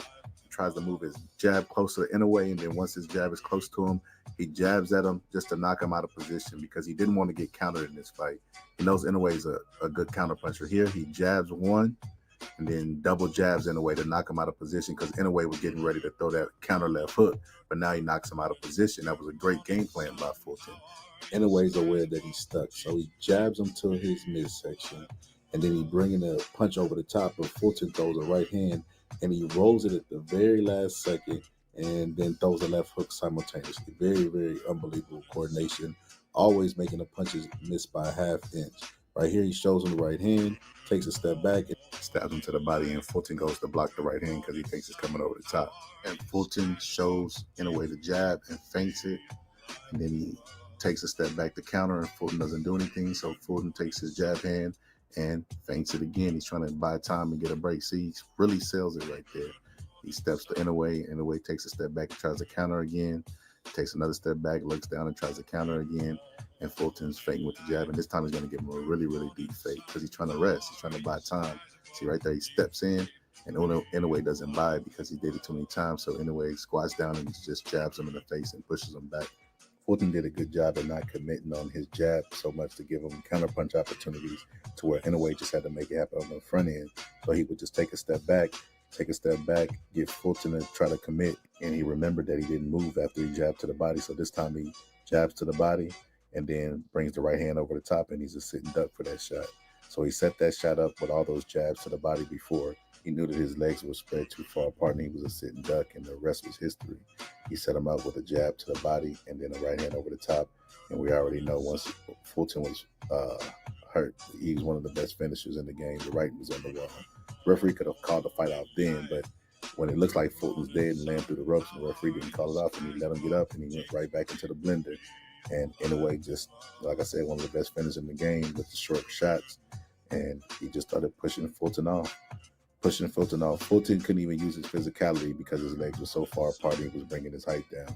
Inoue's technique was superior. This is why I thought Inoue would win the fight either by decision or by knockout, but I didn't expect him to look this dominant in this fight, even though I knew he had a tactical, Fulton had a tactical flaw that he could take advantage of. Fulton's weakness was his strength, in other words.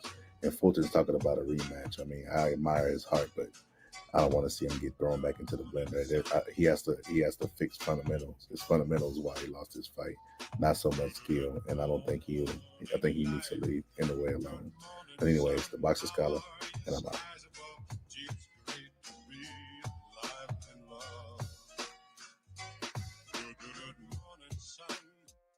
I want everybody from this moment on to recognize me as the scholar of boxing.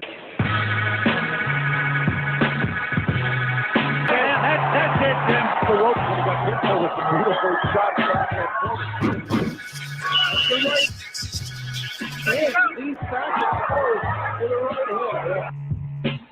most people don't know shit about boxing at all. Did you get what you were looking for?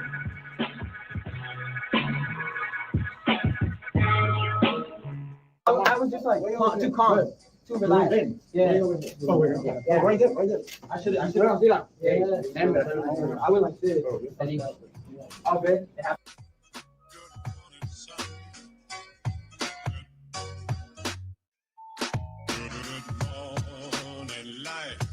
Good morning, sun. How are you? Skies above. Gee, it's great to be alive and love.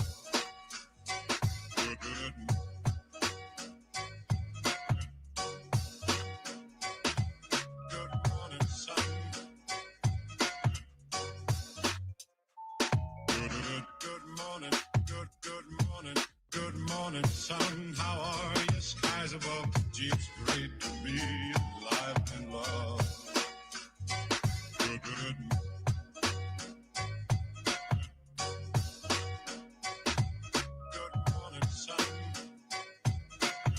I want everybody from this moment on to recognize me as the scholar of boxing.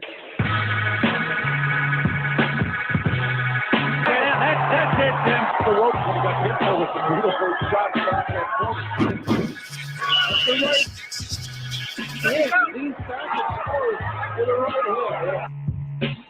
most people don't know shit about boxing at all. Did you get what you were looking for?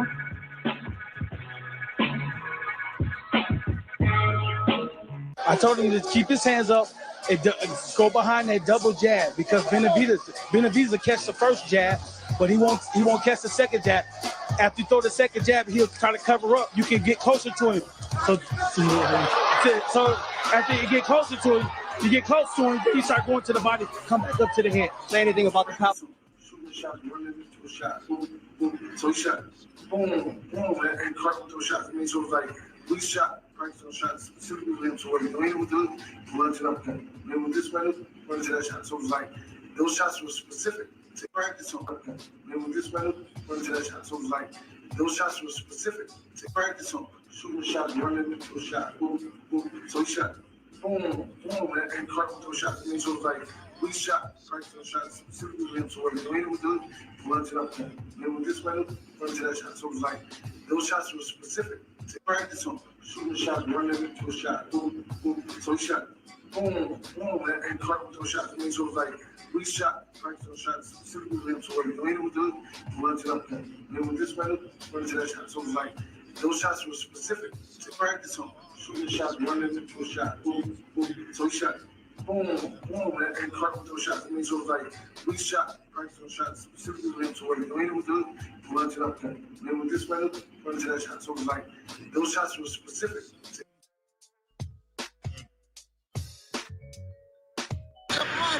Boom, the middle shot. Because he ain't gonna fall off one shot. You gotta keep breaking him down. I want everybody from this moment on to recognize me as the scholar of boxing. Yeah, that's it, Jim. The rope got hit over some beautiful shots back at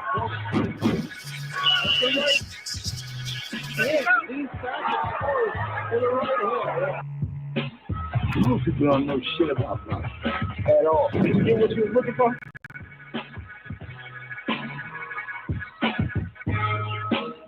Before the world was introduced to Deontay Wilder's right hand, we had a guy in the 90s who was similar body structure, same devastating right hand as Deontay Wilder. Deontay Wilder's just more athletic than he was, but they have similar body structures, and they both were really, really fast and wiry, snappy guys with their shots.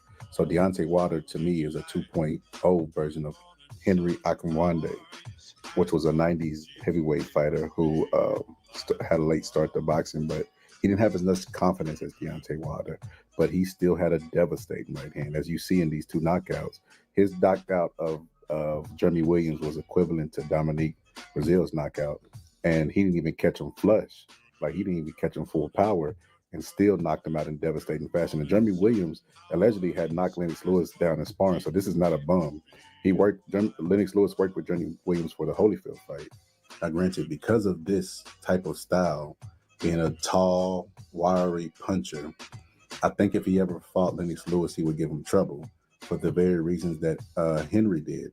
Lennox Lewis ended up beating him, but it was a TKO. If you see here, he jabs Lennox Lewis and was able to penetrate him with a jab. And then he jabbed through the next time, pulled his guard down, and landed a shot on the top of the head. And this wobbled Lennox Lewis. It shook him up to the point where he took a knee. And look, Deontay Wilder lands a forehead punch on Luis Ortiz and knocks him down in the same fashion. And his is much more explosive and much more faster than Henry's. And he's more confident than Henry. Henry was not a confident fighter. As a matter of fact, he lost the fight with Lennox Lewis due to him not being confident. See right there, he jabs and then he pulls the guard down and then lands a shot on the forehead that skims him. It don't even land flush and it knocks him down. Deontay Wilder's more accurate with his. He hit Luis Ortiz in the forehead and knocked him down because he was more confident in his right hand and he was more accurate and a better athlete than Henry was.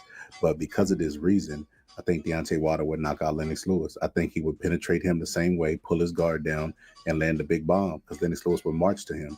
Lennox Lewis struggled against big guys. Lennox Lewis was really good against smaller guys, the David Tours, the Tysons, et cetera, but when it was the guys that was his height or taller, like the Vlads and the Henrys and stuff, he struggled. So for this reason, there's no way he makes it to the final bell fighting Deontay Wilder. Now, granted, Lennox Lewis is hands down the best boxer. I just feel like he fell into a pattern of fighting shorter guys, and when he fought taller guys, he struggled. Not to mention he was removed from his consciousness from Oliver McCall and Hasim Rahman, and nobody would consider them all-time punchers. They wouldn't even make the top 20 heavyweight. And Lennox Lewis was removed from his consciousness from those guys. Deontay Wilder is very accurate. He has the height, the accuracy, and better athlete than the guys that knock Lennox Lewis out and a harder puncher. So I think Lennox Lewis will get laid out. Now, I know what people's going to say. You know, Tyson Fury laid out Deontay Wilder. Even when he knocked out Deontay Wilder, it was an accumulation of punches. It wasn't a one-punch KO like Lennox Lewis. But anyway, it's the Boxer Scholar, and I'm out.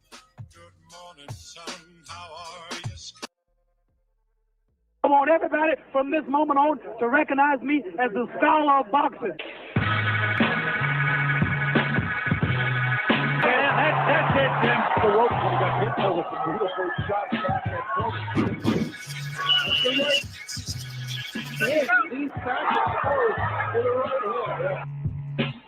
Most people don't know shit about boxing at all. Did you get what you was looking for?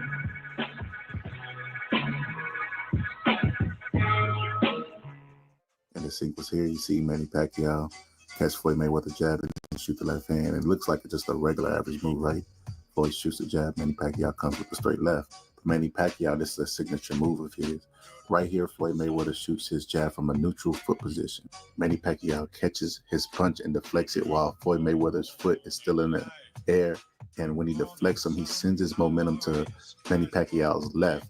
And now he has the outside foot positioning, and he has the straight left lined up with Floyd's head. He throws the bomb with full power because his head is in good defensive positioning. Look here, he deflects the punch, not just parry. A lot of people parry the shot.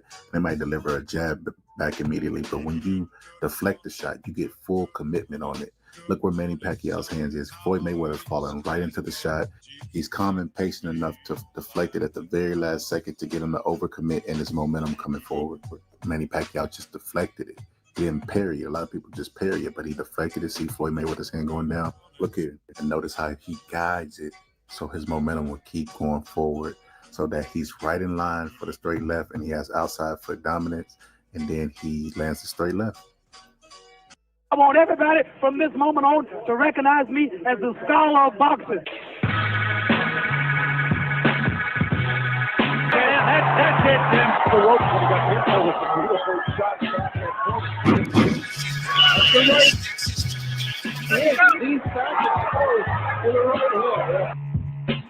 People don't know shit about that at all. You get what you were looking for?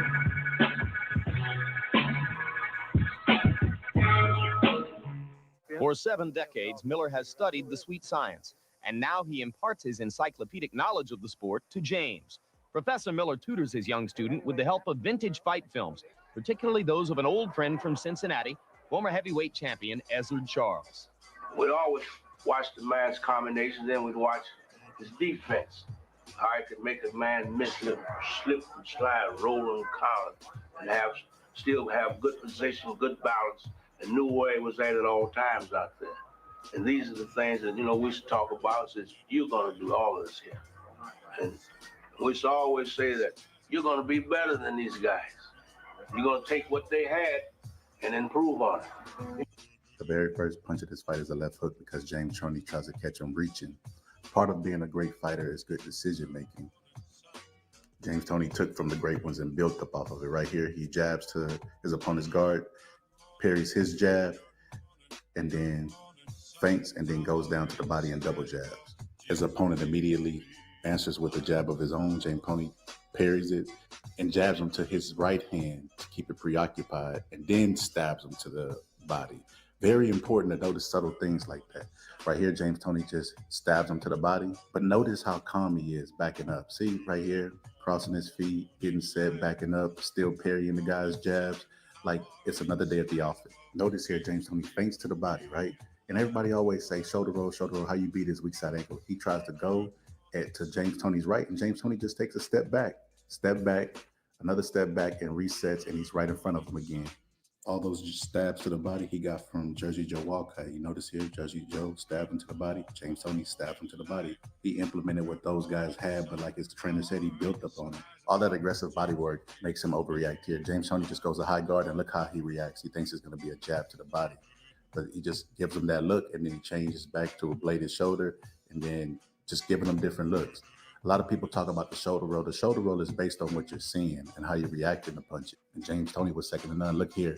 He dips down, draws the jab out, pulls just out of range, then goes, lays on the right side, slips up under that jab, and then jabs to the body. A lot of being a great fighter is decision-making, like I said. In that moment, he decided to jab to the body instead of going to the head. Notice here with Jersey Joe, right? Jersey Joe comes in and he feints with this jab hand, right? Then he puts his hand down again and feints with it and gets his opponent to react. Then he takes a step back, disengages, and walks to the side. Then he feints him again just to get his reaction with his jab. And then this time he feints with the right hand. So he feinted jab, right hand, and then he feints with his foot.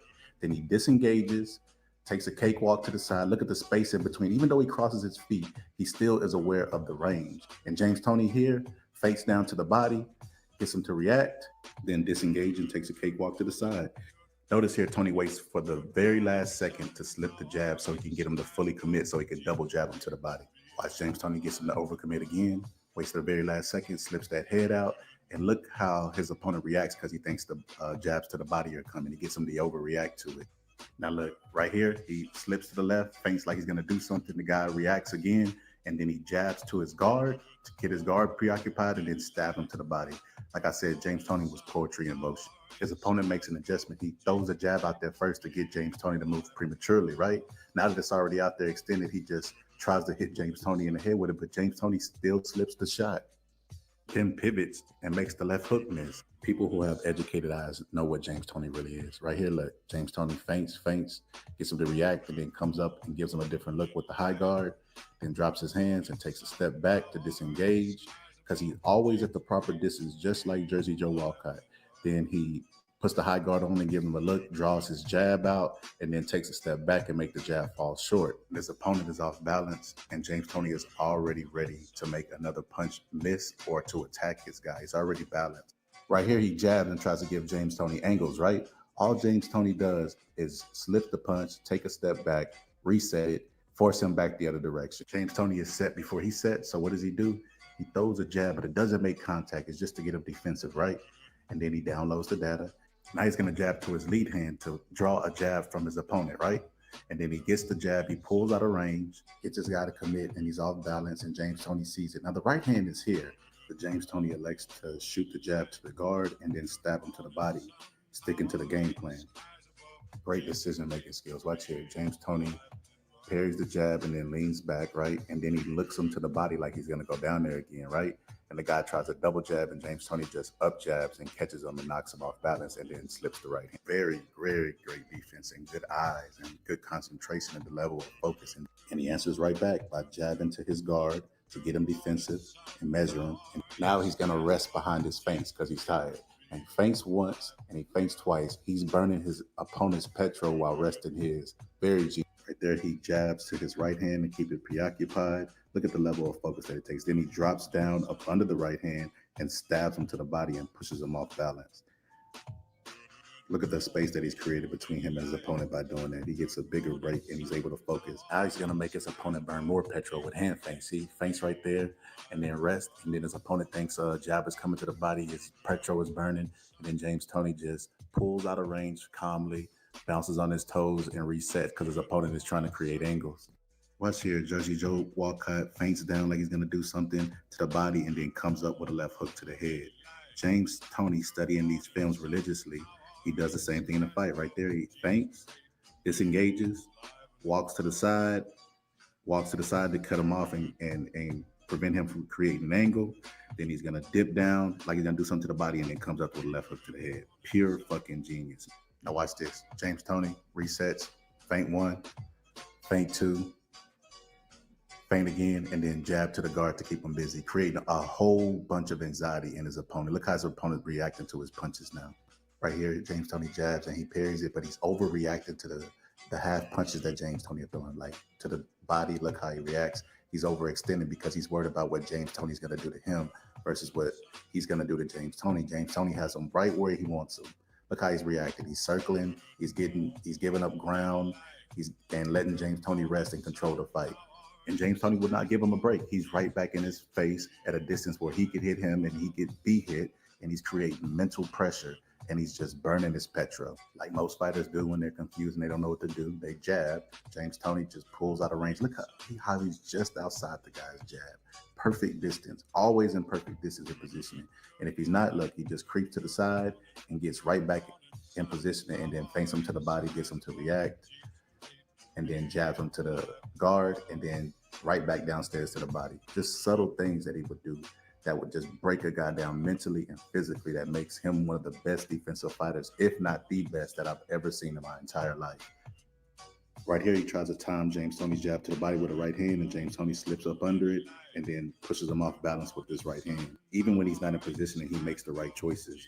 Right here, he jabs to the chest, and his opponent anticipates the shot to the body, so he goes ahead and tries to block the shot to the body. He's used to that look. So what does James Toney do? Jabs him to the head to block his vision, catch him trying to switch angles, and then stab him to the body. He got it from Ezra Charles. Ezra Charles' opponent jabs, and he jabs at the same time, blocks his vision, knocks him off balance, and then lands the right hand. James Toney borrowed from the past great fighters. Here again, Ezra Charles, jab, right hand, blocks his vision. What does James Toney do? High guard, pull back from the jab, duck up under the jab, blocks his vision, and then comes with the right hand over the top. Like I said, James Toney was second to none if you have an educated eye. But a lot of people in the sport don't have an educated eye, don't know what they're watching. He dips down right there, gets his guy to react to the feint, then sticks his probing jab out. What does his opponent do? His opponent gets smart, right? So what does he do? He feints James Toney twice. He feints him once, gets him to pull back from the jab, right? Anticipate the jab. Then he feints him again to get him to slip to his right. Now he's like, I got you. He's lined up right for the hand, and he pulls back again. 3 moves that was uncommon. Now he slips up under the jab and comes up with the left hook to the body, right hand to the head. Like I said, he makes the moves that are in the 1% of boxers that are really, really gifted. That's why James Toney's so special. Now James Toney's going to feint him to the body, right? And he knows that when he feints him to the body, he squares up and gets out of position. What does he do? Jab to the shoulders. High level thinking, man. Great decision making. Standing right in front of you the entire fight. Focused for 36 minutes of the fight. He was a beast, man. James Toney's one of the greatest fighters ever. James Toney's opponent tries to get smart again, feints him, gets him to make a defensive moves, and James Toney still pulls back from that punch and then slips the other one. Like I said, in the 1%, second to none. I've never seen anybody do this type of stuff in the ring. Watch this. He gives him a high guard, right? Then he drops the high guard, anticipates a punch, drops up under the punch, jabs him to the body, right hook to the body, and then left hook to the head. Changing the rhythm and the beat of the fight through the entire fight. Right here, he creeps forward, creating pressure, forcing him to jab, and then he answers with a double jab to the head and then to the chest to back him up. But his opponent cannot take a break. See right there, he answers with the right hand over the top to catch him. But his opponent has constant mental stress, and he cannot find safety. You see him moving back and forth, moving side to side, and James Toney is right in his face, walking him down the entire time, forcing him to fight. When his opponent tries to find peace, he throws a jab at James Toney. James Toney pulls just always out of range, perfect, and rolls the shot and answers with the right hand of his own. So always just at the distance, the proper distance that he needs to be, constantly creating pressure, walking this guy down behind a good game plan. Like I've never seen anything like this. You have to have educated eyes, like I said, to know what you're seeing. James Toney cutting the ring off, taking a step to the side, forcing him to fight, and he comes in and double jabs, and James Toney just flicks a jab up, the up jab, to stop his aggression. He has his timing down for the jab, and he knows he can't beat him, and then he jabs him to the body, right? He tries to come up with a left hook, but he smothers his work, and then he tries to land an uppercut, and then instinctively catches the left hook. It was at this moment where James Toney found something. Right here, he noticed that whenever he laid on his right side and threw the up jab, it negated the offense that his opponent was trying to do. So right here, he pulls out, his opponent tries to jab him to the body, and then he stabs him to the head again and backs him up. So James Toney has noticed that the jab negates anything that he's trying to do whenever he's coming forward, and he computes that. James Toney just takes a step to the side, cutting the ring down, forcing him to fight when he doesn't want to fight, which will create a ton of anxiety and make a person mentally fatigue and wear down. And he's just right in his face. There's no escaping. Right in his face again, making him throw punches. And then right there, he feints him to the body. Then he feints him to the body again. And then feints him to the body again. And then this time he comes up with the up jab through the center. And then pulls his guard down. And then lands a jab to the body. Gets him out of position, gets the space that he needs. And then throws a left hook. Like I said, James Toney was poetry in motion, if you know what you're looking at. Watch here, James Toney draws the jab out, pulls out of range, flicks the jab up because he knows where his head's going to be. And he knows that every time he does that, it stops his opponent's aggression. See? Stops him dead in his tracks. Now he could jab to the guard and bend down like he's going to stab him to the body, then comes back up and disengages, forcing his opponent to make unnecessary movement. Always in positioning, just out of range of the jab. Then he pulls back, slips his head to the side, up under the jab, and then jabs him to the body, and then creates a ton of distance between them because he's physically breaking him down. That punch moves him all the way back so James Toney could get a break and reset. What does James Toney do? Gets right back in the punching range and then throws a jab to the chest and then a jab to the body just when he was trying to take a break and thought he was safe. So he can't take a break. James Toney's forcing him to fight when he doesn't want to fight. Notice this sequence right here, right? James Toney's taking a step, and finally his opponent's getting desperate and coming forward and taking risks. And James Toney feints right there and gets him to react. And then he pulls in, he catches James Toney with that jab and knocks him off balance. James Toney's aware, so what does he do? He takes a step back with his left foot first, then his right foot. Now because he's walked like Archie Moore, he's in position again to just out of range of the jab, and he stabs him to the body. Now that he stabbed him to the body and created that distance between them, he walks him down, jabs him to the guard to keep him busy, keep him picking shots. And then right there, he feints, and look how he reacts to that. He goes and parries a punch that's not even there, and then James shoots to his right hand that's already extended.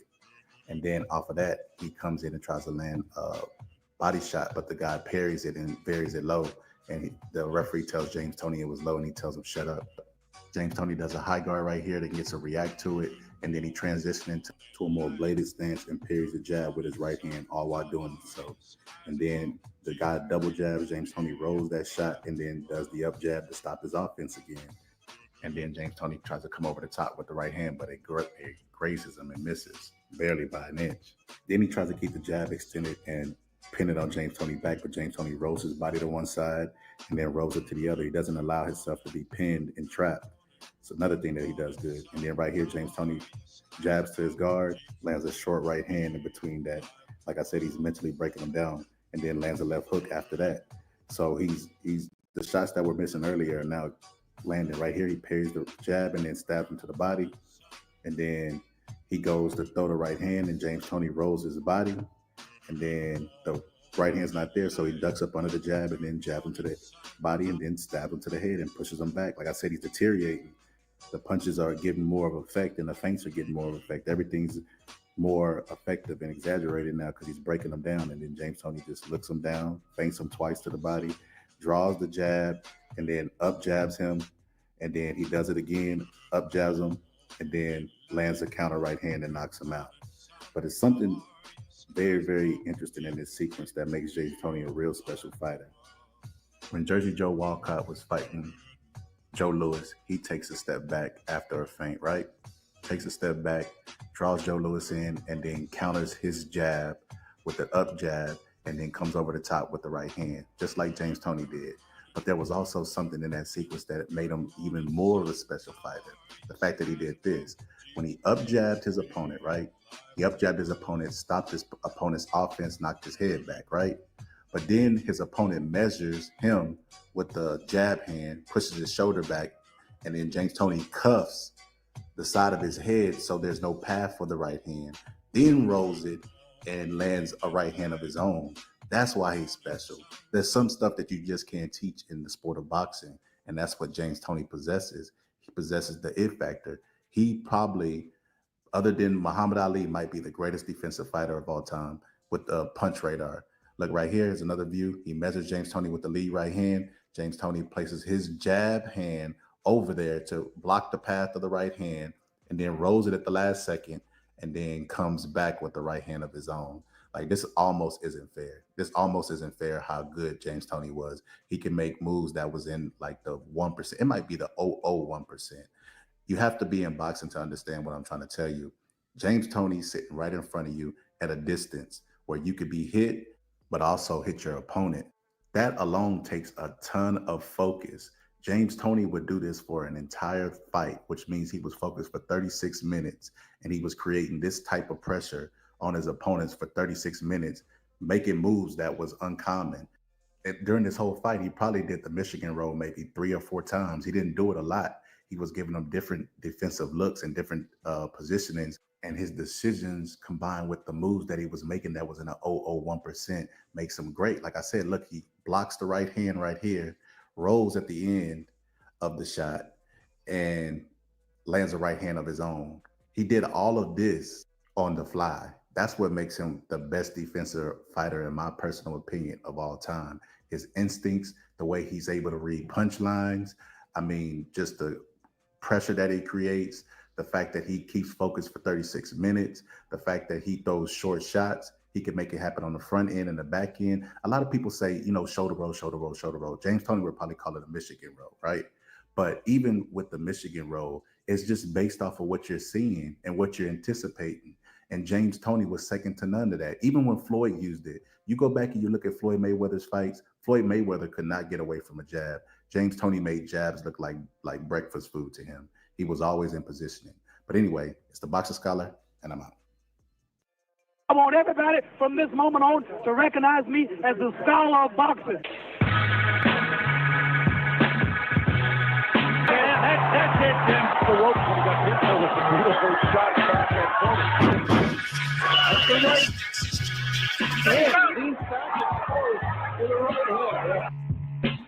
Most people don't know shit about boxing at all. Did you get what you were looking for?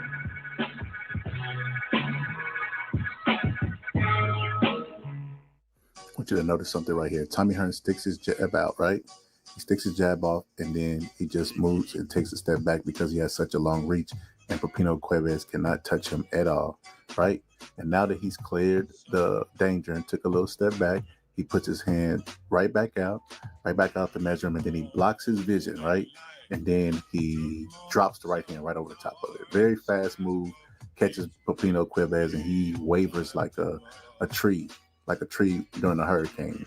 And then Tommy Hearns just comes in and finishes him off, right? But here, got a great guy named Sugar Ray Leonard, right? He sticks his arm out and blocks his vision. What does Sugar Ray do? He leans in and taunts him just so he can make that move again.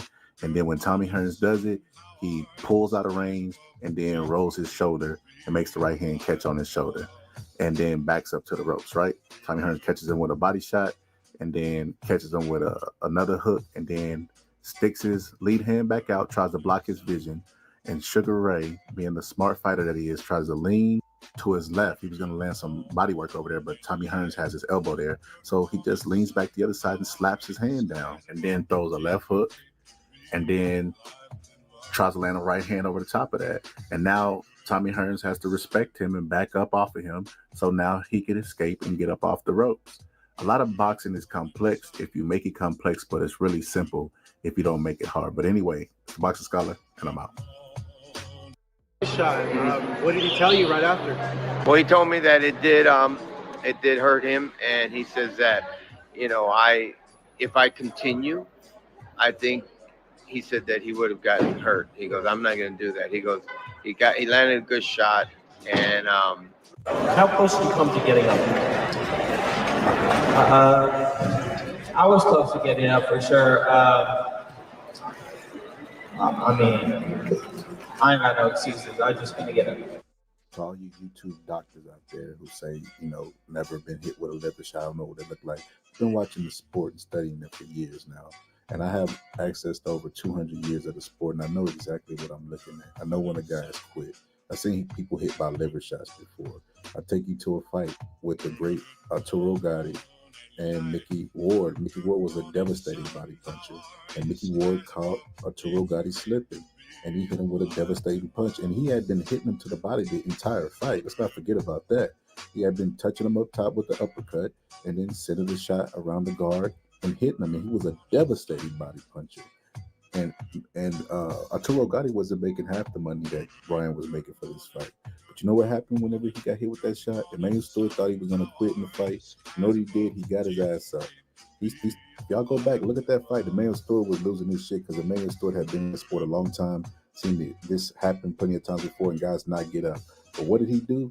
He made a decision at this moment. He's thinking the same thing Ryan's thinking. He's not a superhuman. He's thinking about quitting. But you know what he did? He got up. That's the difference. That's the small difference. Rocky made it to the Hall of Fame with a fictional movie about overcoming, because people like to see people overcome. And the people that overcome are special. And we celebrate them because not everybody makes that decision. And he made a decision in this fight, not only to get back up, but he was still fighting, still taking punches to the head. And Ryan knew that was a danger going in there with Tank. He knew that he would be over him just like this.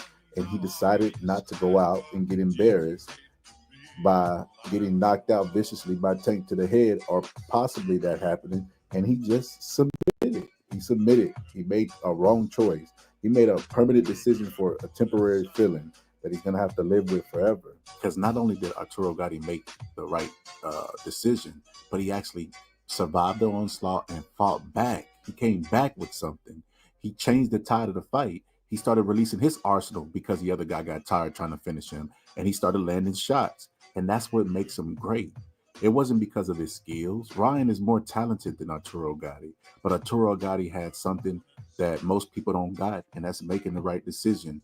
That's not believing the lie whenever the devil comes knocking and tries to get you to submit or quit. Arturo Gatti endured, and that's why he's revered as a great champion. This wasn't even a title fight.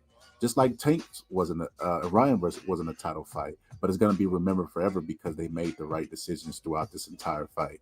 Like I said, he came back with his own onslaught. Yeah, that level shot hurt. Yeah, it hurt him. Yeah, it shook him up. He's not a superhuman. It's just the choices that you make. That's what separates everybody. Customato used to say, what's the difference between a hero and a coward? And he would say nothing. It's what the hero does that makes him a hero. What the coward doesn't do that makes him a coward. All these fight fans always complain about the fighters getting soft. The fans are getting soft also. In the same round that Arturo Gatti had already been put down, would you believe that Mickey Ward puts his right forearm and has the audacity to land another liver shot to Arturo Gatti in a round that he's already been down in? And what did Arturo Gatti do? He did and made decisions that most won't. He didn't even go down that time. Like, I mean, just thinking about it logically, right? You know, if that first one hurt, the second one definitely is going to do twice as much damage. And what did he do? He backed up, smothered the shots. He even favored that side. He's dipping to that side, but he hasn't went down once. Meanwhile, Ryan Garcia told his dad that he could have got up, but he didn't want to get damaged. It's like, bro, you got what? You make $5-10 million for this fight? Probably way more than that, but I'm just throwing a ballpark figure out there. And you mean to tell me you won't get up and do what they pay you in your profession to do? This guy made probably 1/3 of the money that you made for that fight, and he got back up and started fighting. He didn't quit this entire round, and he got hit with 2 devastating body shots. So to all you YouTube doctors out there, save it. I don't want to hear this shit. You Facebook boxing expert, I don't want to hear this shit. I know what I'm looking at, and I know the sport of boxing, so you can save your opinion. You guys might not be aware of this. Some of you are, but Jess Willard fought Jack Dempsey, right? Jack Dempsey probably had an object in his glove during that time. You know, there's rumors that he had something in his glove, and he beat the shit out of Jess Willard, knocked him down with multiple shots, fractured his eye socket, and when he quit, the fans called him yellow. Meanwhile, people are trying to convince me that Ryan quit. So are the fans changing or are boxers changing? Or both? Anyway, it's the Boxer Scholar, and I'm out. Ryan Garcia was effective with the lead hand and the jab, and he just put it in his pocket. And he allowed Tank to be the shorter guy, probing him and backing him up with the jab, which I couldn't understand. But right here, he catches and then shoots the left hook. And he's so fast that Tank barely makes it up under that jab. But Tank comes in and notice that he pushes off his back foot right here. Right here, he pushes off his back foot. And Ryan Garcia lands a left hook. At the same time, Tank lands a body shot. Now, when I give you the other angle, that looks regular to the naked eye, right? But you're just the Boxer Scholar, and you know I get surgical with this shit. If you look at it from another angle, Ryan Garcia is used to throwing left hooks with his feet in bad positioning, and he throws it from the inside of Tank's feet. And he has bad positioning, but because he's on the inside, he tries to lean down on Tank. Tank smartly knows he has a superior positioning, and he knows that Ryan's feet are entangled with his. So what does he do? He uses the shoulder and the head to push off and make Ryan go airborne for a little bit, and he has to regather his feet. Ryan comes out of that and attempts to land a right hook after he gathers his feet, and Tank lands a left hook up underneath Ryan. Ryan falls back with his feet and gathers his balance, but he shows that he hurt, and Tank recognizes it right away. You see his face? He said, "Oh, you hurt? You hurt?" And he just comes at Ryan, faking like he's going to do something, and Ryan goes down. He goes down without even a punch being thrown, a follow-up shot. And look, he looks up at Tank right here, looks up at Tank, and then he puts his head down. And at this moment, this is when he quit. This is when he quit. This is when he decided that he was going to give up on the fight. He quit and looked down like he couldn't continue with the fight. The referee hasn't even started the count. And let me tell you something that's smart that Tank does. Referee hadn't even picked up the count yet. Tank walks over to him because he recognized that he mentally submitted. He walks over to him out of his neutral corner just to further intimidate him. It's like a sniper looking over the corpse of somebody he shot in the head, and then he's taunting him just so he can make sure he can put that final dagger in Ryan Garcia. And once he's seen Ryan Garcia takes the count, he looks up and starts to celebrate. But anyway, Ryan Garcia quit, and he's going to have to live with this forever. And I just hope that Ryan can bounce back from this loss because he's a good guy. And I know he struggled when he was winning. He might struggle when he's losing. But anyway, it's the Boxer Scholar, and I'm out.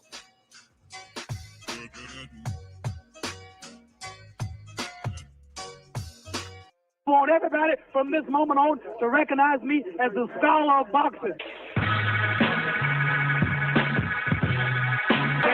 That's it, Tim. The rope got hit with the beautiful shot back at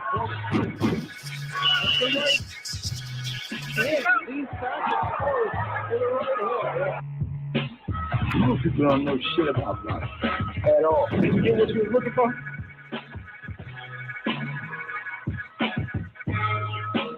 He's a southpaw as well, so it's going to be tricky, and I might have to eat some. soaking up punishment as I do. So when you switch it around and you take a southpaw and they pound it on that other side, it like shocks your body. Most people don't understand this. When you used to fighting a right-handed fighter, then a southpaw that's sharp and that can punch and it attacks that other side. When the last time you see Mike Garcia fight a southpaw? Especially a southpaw that can punch. You know what I mean? So when Errol Spence touch him on that opposite side, you're going to see a different effect. You know, not taking nothing away from him, but it's body mechanics too. You know, he been fighting a lot of right-hand fighters. So when you switch it around and your body get punched on from that opposite side, from the southpaw side, it's a different angle. It's a different angle. And you got to know how to take them shots. Like you could be in camp and prepared all day long to, you know what I mean, try to get adjusted from the shots with hair gear on. But if you're not used to getting hit with them shots, you know, with the hair get off, it's a different story. It has an effect. It has an effect. It's a different type of shock to your body. And that coming from a guy that's in the game, you know what I mean?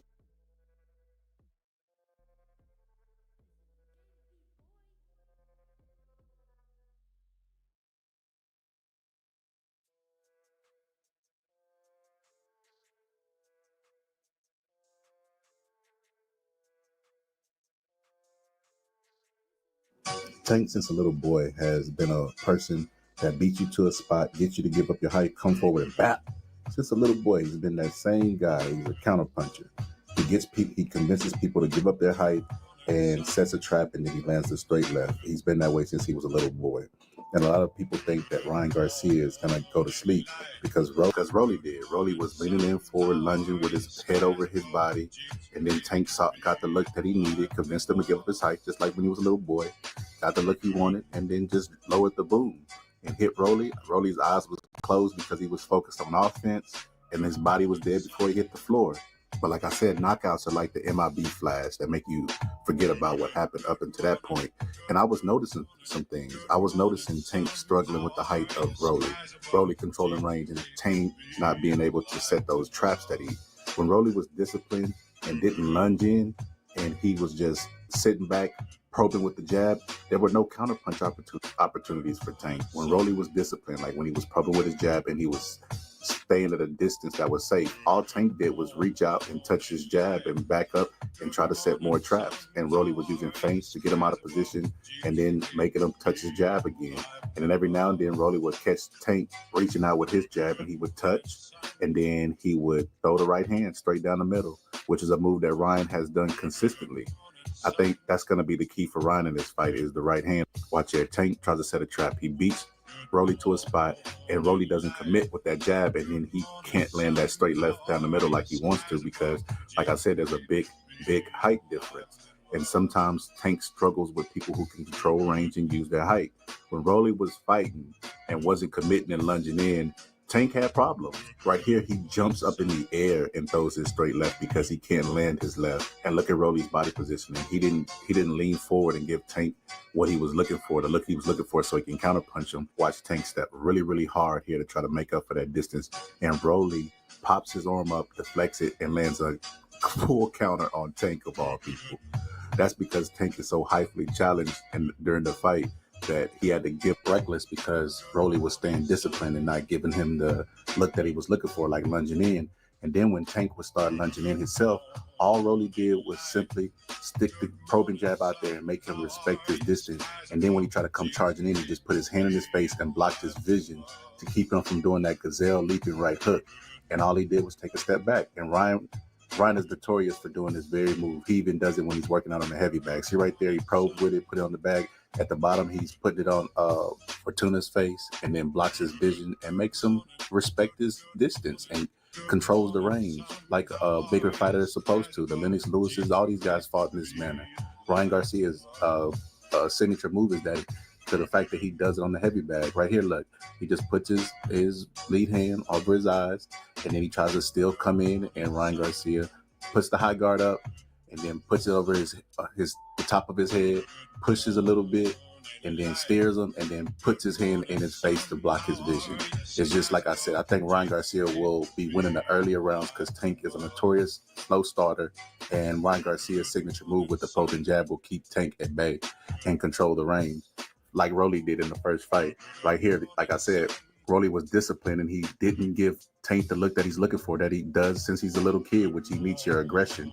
He needs you to cooperate with him in order for him to land a big punch, or he'll just be sitting back waiting. And Ryan Garcia's hands is too fast for him to sit back waiting. And while Tank is waiting, he likes to reach with his right hand for your jab. And everybody knows Ryan Garcia's best punch is the left hook. And if he does what Rolly does, Rolly touches right there, feints the right hand, gets Tank's eyes to focus on that right hand. See, his eyes are still looking at the right hand. And while Rolly has Tank's focus on the right hand, he brings a left hook over the top, left hook / jab. And Tank doesn't detect it because he feinted him first. He feinted him and he touched hands with him and he lied to him. He thought it was going to be a situation that was exchange that was going to favor Tank. Ryan can feint Tank out of position because he's looking for one punch. He could also set up combinations and offense off of it.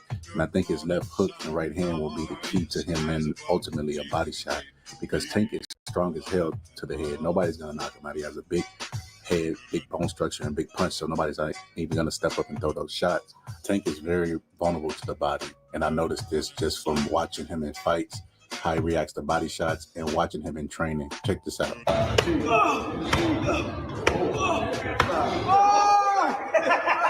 Even when Rolly doesn't commit and Tank lands the straight left, he's able to take it because of his positioning. It didn't look anything like the knockout punch, and now he was able to take Tank straight left and counter with a body shot off of it, and look how Tank reacts to the body shot. He says it's a low blow, but he makes the exact same face he made when his trainer was hitting him with the little bag on his body. So I think Tank is very vulnerable to body shots, and I think that Ryan Garcia will be implementing his Floyd Mayweather strategy, where he's going to be touching Tank's jab because he likes to reach with it, and he's going to shoot like he did with Fandora. With Fandora, he touched and then shot a jab, right hand, left hook, his money punch. And for these reasons, I think Ryan Garcia is going to be winning the earlier rounds. Also, Tank has a focusing issue where he'll be, during the fight, he'll have a whole bunch of distractions, like he'll be talking to the crowd, where's my mama? And he did it in multiple fights. Check this out. Tank, he's calling to her. Let me get the outro. Come on, breathe, man. Stay focused right here, y'all. Listen, protect the dome here. Don't worry about the body, but when he touches, you gotta come back with something here. All right? Yeah. I know, you're good. Yeah. He's still a little room. Yeah. Take a deep breath here. So keep doing what you're doing. And all his corner tells him is keep doing what you're doing. Wrong advice. In the Mario Barrios fight, because Tank gets in an argument with somebody from the crowd, Mario Barrios is able to come in, land a right hand and a left hook. Combination sound familiar? But because Tank got distracted for that split second and started arguing with somebody in the crowd, he ended up getting buzzed because he loses concentration during fights and worries about the crowd. There's another example. You remember in the Rolly fight, when Rolly caught him with a good shot, he turns to the crowd, starts talking to them. Oh, Rolly didn't really do nothing.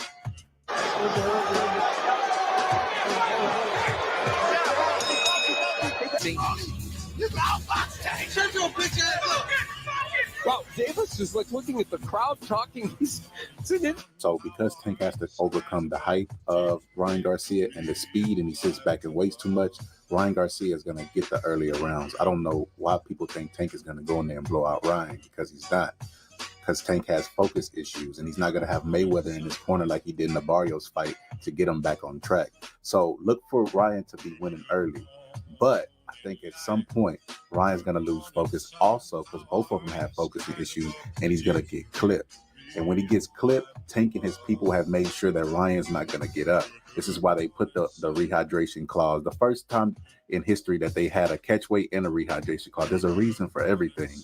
And Tank has very smart people in his corner, and they're going to make sure that when they clip Ryan, and they know they're going to be down, and then when they clip Ryan, that he doesn't get up. He's too dehydrated to get up. Have you ever went out and performed and you were dehydrated or something? You could not focus on the task at hand. And I think that Ryan Garcia is going to have that same problem. But listen to Ryan Garcia show me that mentally, Ryan Garcia has mental lapses in the fight, especially when something's bugging him. And I think this is going to be too much of a nuisance for him, and he's going to make a mistake, and Tank's going to catch him. But listen to Ryan Garcia. So what did play a part was, okay, so this is just what was happening in the locker room. I'll give you some insight. I was in the locker room, and all of a sudden, before I hop in the ring, my ankle feels like it's tweaked a little bit, not too bad, there's a little bothersome with my ankle, my left ankle. And I'm like, okay, whatever. I don't care what happens. It's all an illusion. I'm still going to do and land that body shot like I know I am. It's all good. I went in there and let the moment take care of itself. And then the first round was great. I was like, all good in the hood. And then the second round, the thought of my ankle pops up in my mind. Great timing, right? I think about my ankle. I look up. It's not even really me. I just react. And I react the wrong way because I haven't been doing this that often, I guess. So my mind recorded to do this instead of this. And I didn't see the shot. Kudos to Luke Campbell. Maybe he did have me out in the air. Who knows? All I know is I seen white for a quick second. I knew I was on the ground. I got right back up and I said to myself, I got dropped. Wow. That's basically really what happened. So for a split second, I lost concentration. A thing came into my mind. I thought of it.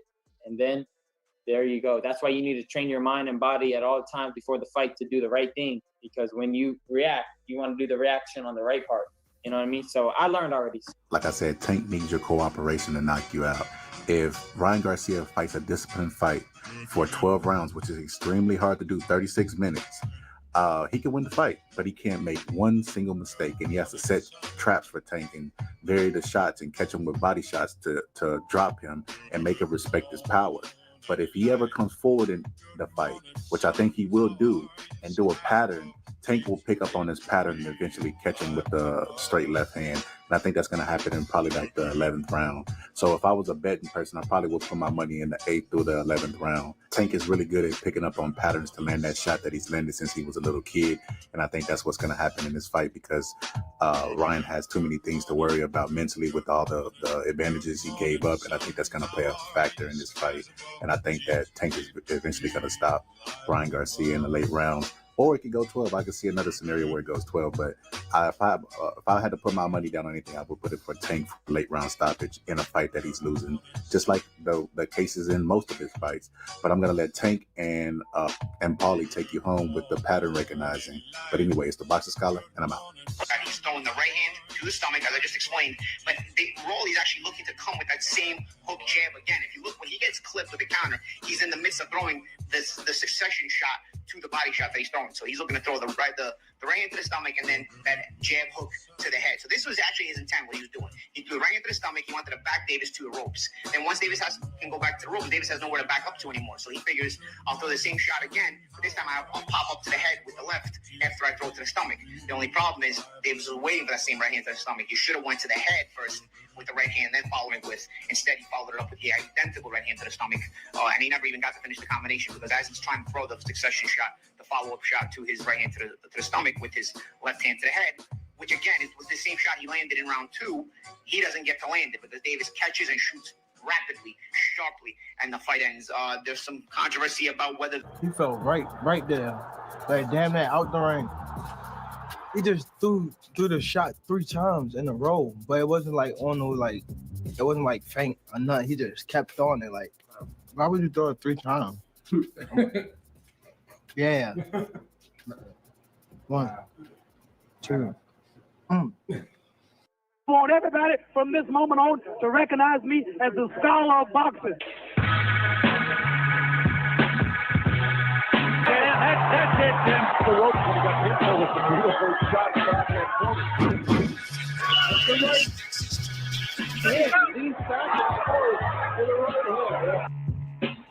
most people don't know shit about boxing at all. Did you get what you were looking for?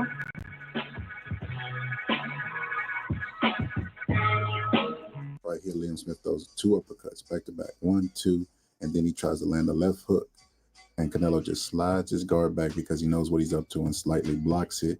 And then Canelo returns fire using the Roberto Durant move. Get back here. That scores a knockdown with his back to the ropes. Watch here, Liam Smith puts his left hand on Canelo's head to block his vision and then tries to land the uppercut up the middle. Then he puts it back on Canelo's forehead and tries to land the left uppercut, but Canelo blocks it.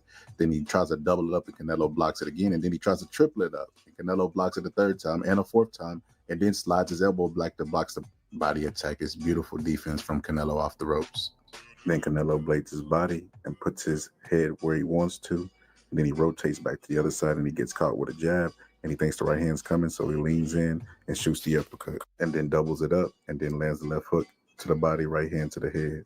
Takes a step back, draws the jab of Liam Smith, and then he leans in to set a trap to force him to make a movement and get uncomfortable. He takes the bait with his jab and puts it on Canelo's forehead, and Canelo just sends the uppercut, sees the opening for another one, and then gives him another uppercut, and then he throws that last uppercut to the guard so he can land the left hook to the body, and he drops Liam Smith. Voy a agachar. ¡Pau! El tipo va a esperar que tú vengas arriba y tú vienes arriba. Entonces cuando estoy adentro, las dos abajo. Las dos abajo. No, las dos abajo. That's right. That's right. Aquí arriba. Dale. Pam. Es aquí. Pero tú se So he knocks Smith down with his back to the ropes, throwing those combinations. Liam Smith studied Canelo and mirrored him in the fight. Right here, he throws his right hand out and tries to get Canelo's vision to go that way. But Canelo, being the veteran he is, his eyes is locked on Liam the entire time because he knows what he's trying to set up. Then he tries to block his vision again, and then he throws his decoy out and tries to land the uppercut. Canelo's signature move was try to use against him, but he blocks it at the last second with his right hand. Here's Canelo's move executed properly. Right here, he jabs. His opponent anticipates a right hand because he shows him the right hand, but he throws his arm up in a decoy, and his opponent locks vision on his right hand, distracts him and confuses him, and lands the uppercut. Here's Canelo pulling that same move off again, throws the right hand in the air as a decoy, gets his opponent's eyes to follow it, and then lands the uppercut through the middle. With Cotto, he shoots the decoy out there, gets Cotto to bite on it. He thinks something's coming on that side, and he's still focused on it, and Canelo comes from a different angle out of Cotto's field of vision and then shoots the uppercut through the center of Cotto's guard. This is what you call a misdirection play in boxing. If you notice, Canelo controls Cotto's eyes with the decoy. Cotto is locked in on the right hand, and he thinks that something is coming on that side of his body. He thinks it's a right hook, so he lifts his left arm up to block it. And then when nothing comes and Canelo's still out of his vision, he just assumes that the left hook will follow to the body. So he drops his guard, and Canelo just shoots it right up the center. And practice makes perfect. This has become Canelo's signature move, where he starts the right hand and then finishes with the left hook or the left uppercut. So he throws the right decoy out and then finishes with the left hook on the heavy back, and in the bottom he throws the right decoy out and finishes with the left uppercut. And practice makes perfect. It's become his signature move. But anyway, it's the Boxer Scholar, and I'm out.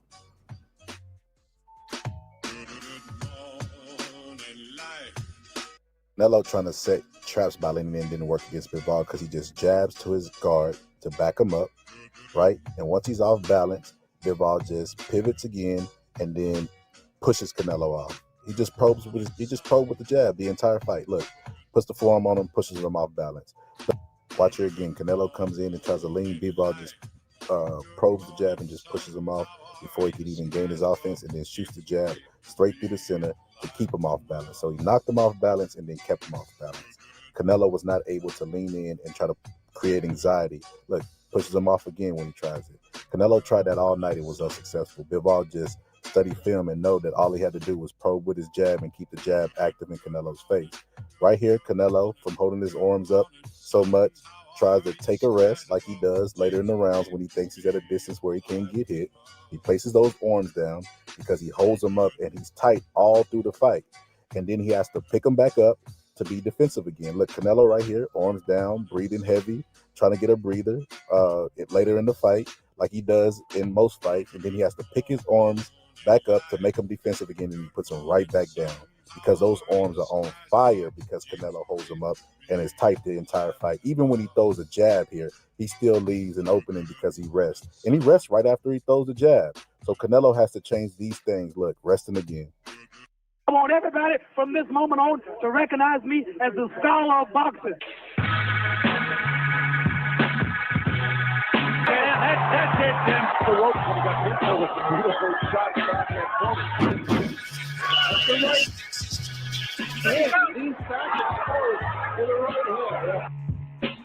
Most people don't know shit about boxing at all. Did you get what you were looking for?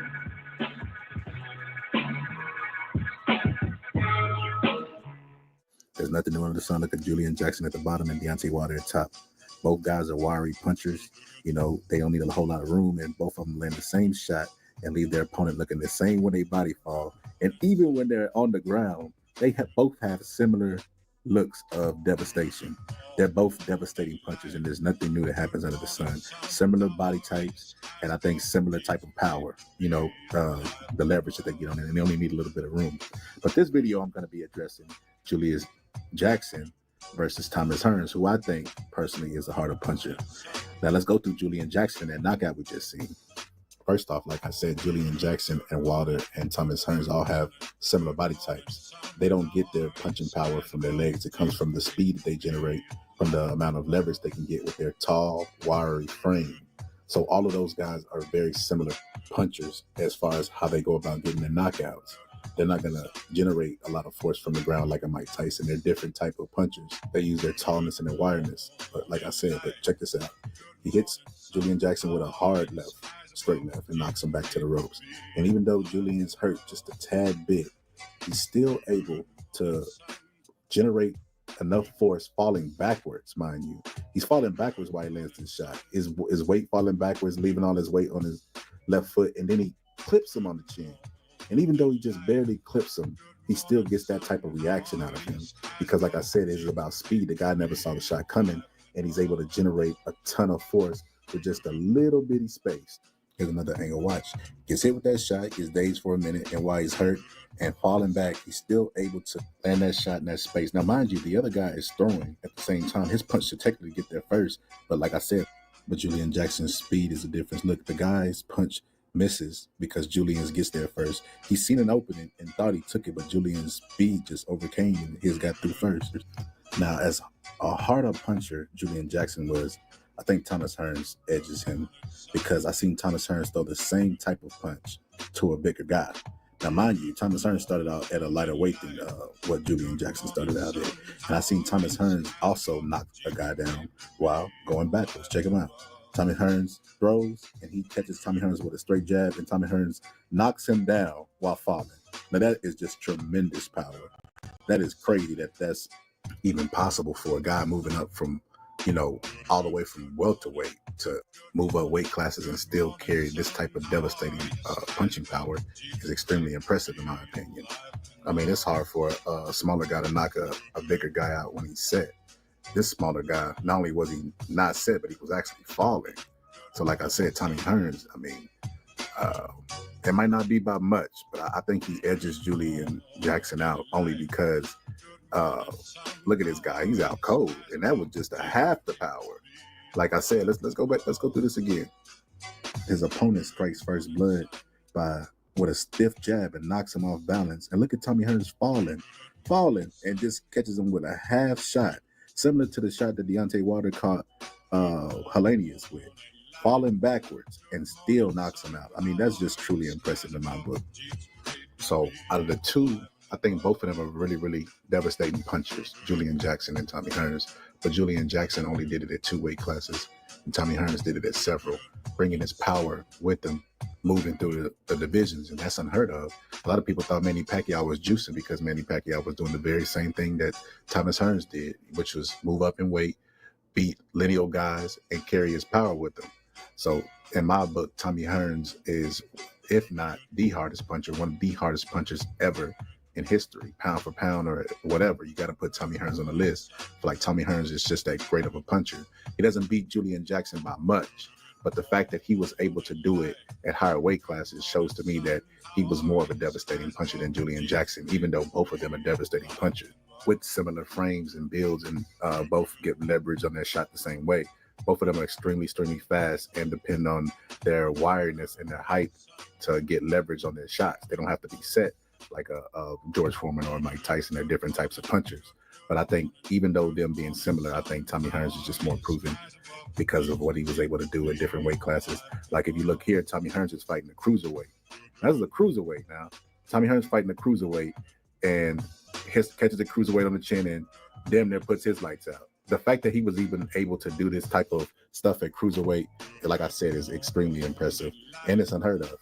If Tommy Hearns could go in a time capsule and box today, they would accuse this man of taking steroids. I mean, they would accuse him of being on everything under the sun. They would think he would have that Jarrell Miller cocktail just because how hard he punched and He wasn't like a big muscular guy. Like he was just speedy. Like look here, he steers the guy off balance into the ropes, and then he gets set in front of the guy, probes, blinds him with the jab, and then bam, drops the right hand. And this is a cruiserweight, like I said. This is unheard of. A guy coming all the way from welterweight. I don't care what the name is. I mean, this guy is still a big, huge man. I mean, when Sugar Ray Leonard went up and fought Donnie Long, he was dropped by Donnie Long because size does make a difference when you jumping up all these weight classes.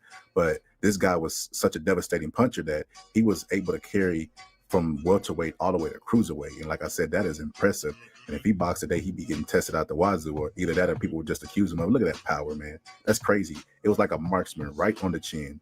Like Deontay Wilder said, like slicing a thin slice of cheese.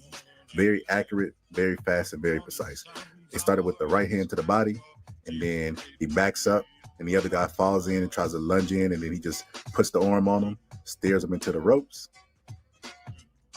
Get your ass into the ropes. Gets in front of him, gets set before he does. The guy goes to the high guard. Tommy Hearns probes with the jab, the measure him, and then bam, just drops the right hand. Subscribe to my channel if you're not already, and if you are, hit the like button. Remember, it costs you nothing. But anyways, the Boxing Scholar, and I'm out. I want everybody from this moment on to recognize me as the scholar of boxing. Yeah, that's it, Tim. The ropes when he got hit with the beautiful shot back at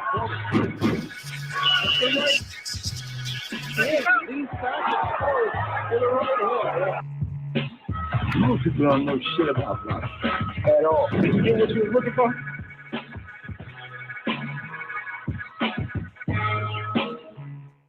Well, you've heard of the right way and the wrong way to do stuff in boxing, but this is an example of when you can make wrong right. And Lennox Lewis knew that Mike Tyson would be slipping to his left, and he created a pattern of predictability. So what did Lennox Lewis do? He started probing to get him to react and slip to his left and land a looping right hand. But they tell you normally don't throw looping right hands, to throw your right hand straight. Lennox Lewis made wrong right. Check it out. Well, I was throwing my jab, and, it didn't seem like it could get away from my jab, so I was just, putting that probing jab out there and seeing which way he was going to duck, and he really was ducking to my right. So I threw a looping right hand and caught him straight on the chin and put him out. Like I said, boxing is just like football. Everything is situational. Not all the time do you have to do everything textbook. But hit that subscribe button if you're not already subscribed. But if you are subscribed, go ahead and hit that like button. Remember, the like button costs you nothing. But anyway, it's the Boxing Scholar, and I'm out. I want everybody from this moment on to recognize me as the scholar of boxing.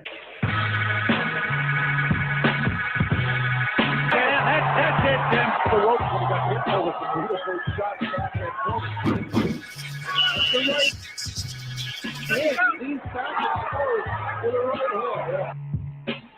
Most people don't know shit about boxing at all. Did you get what you were looking for?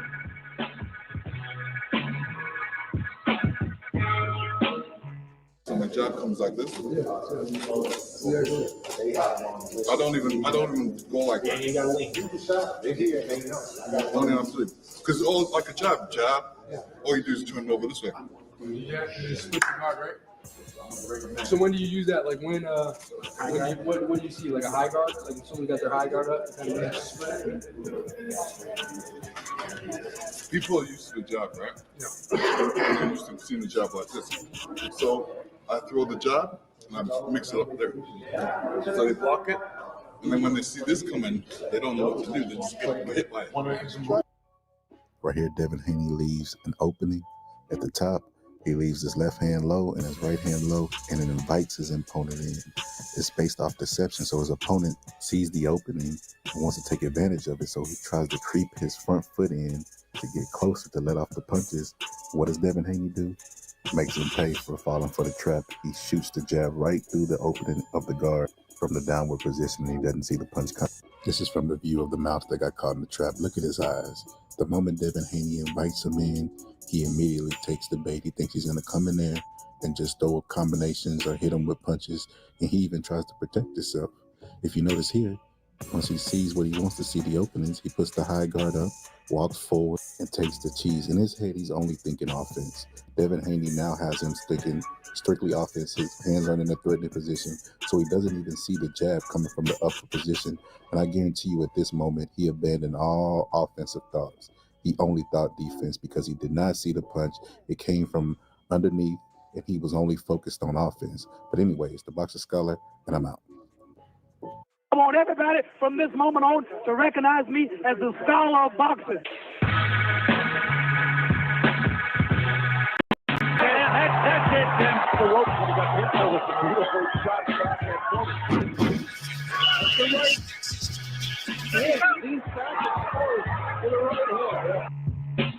Most people don't know shit about boxing at all. Did you get what you were looking for?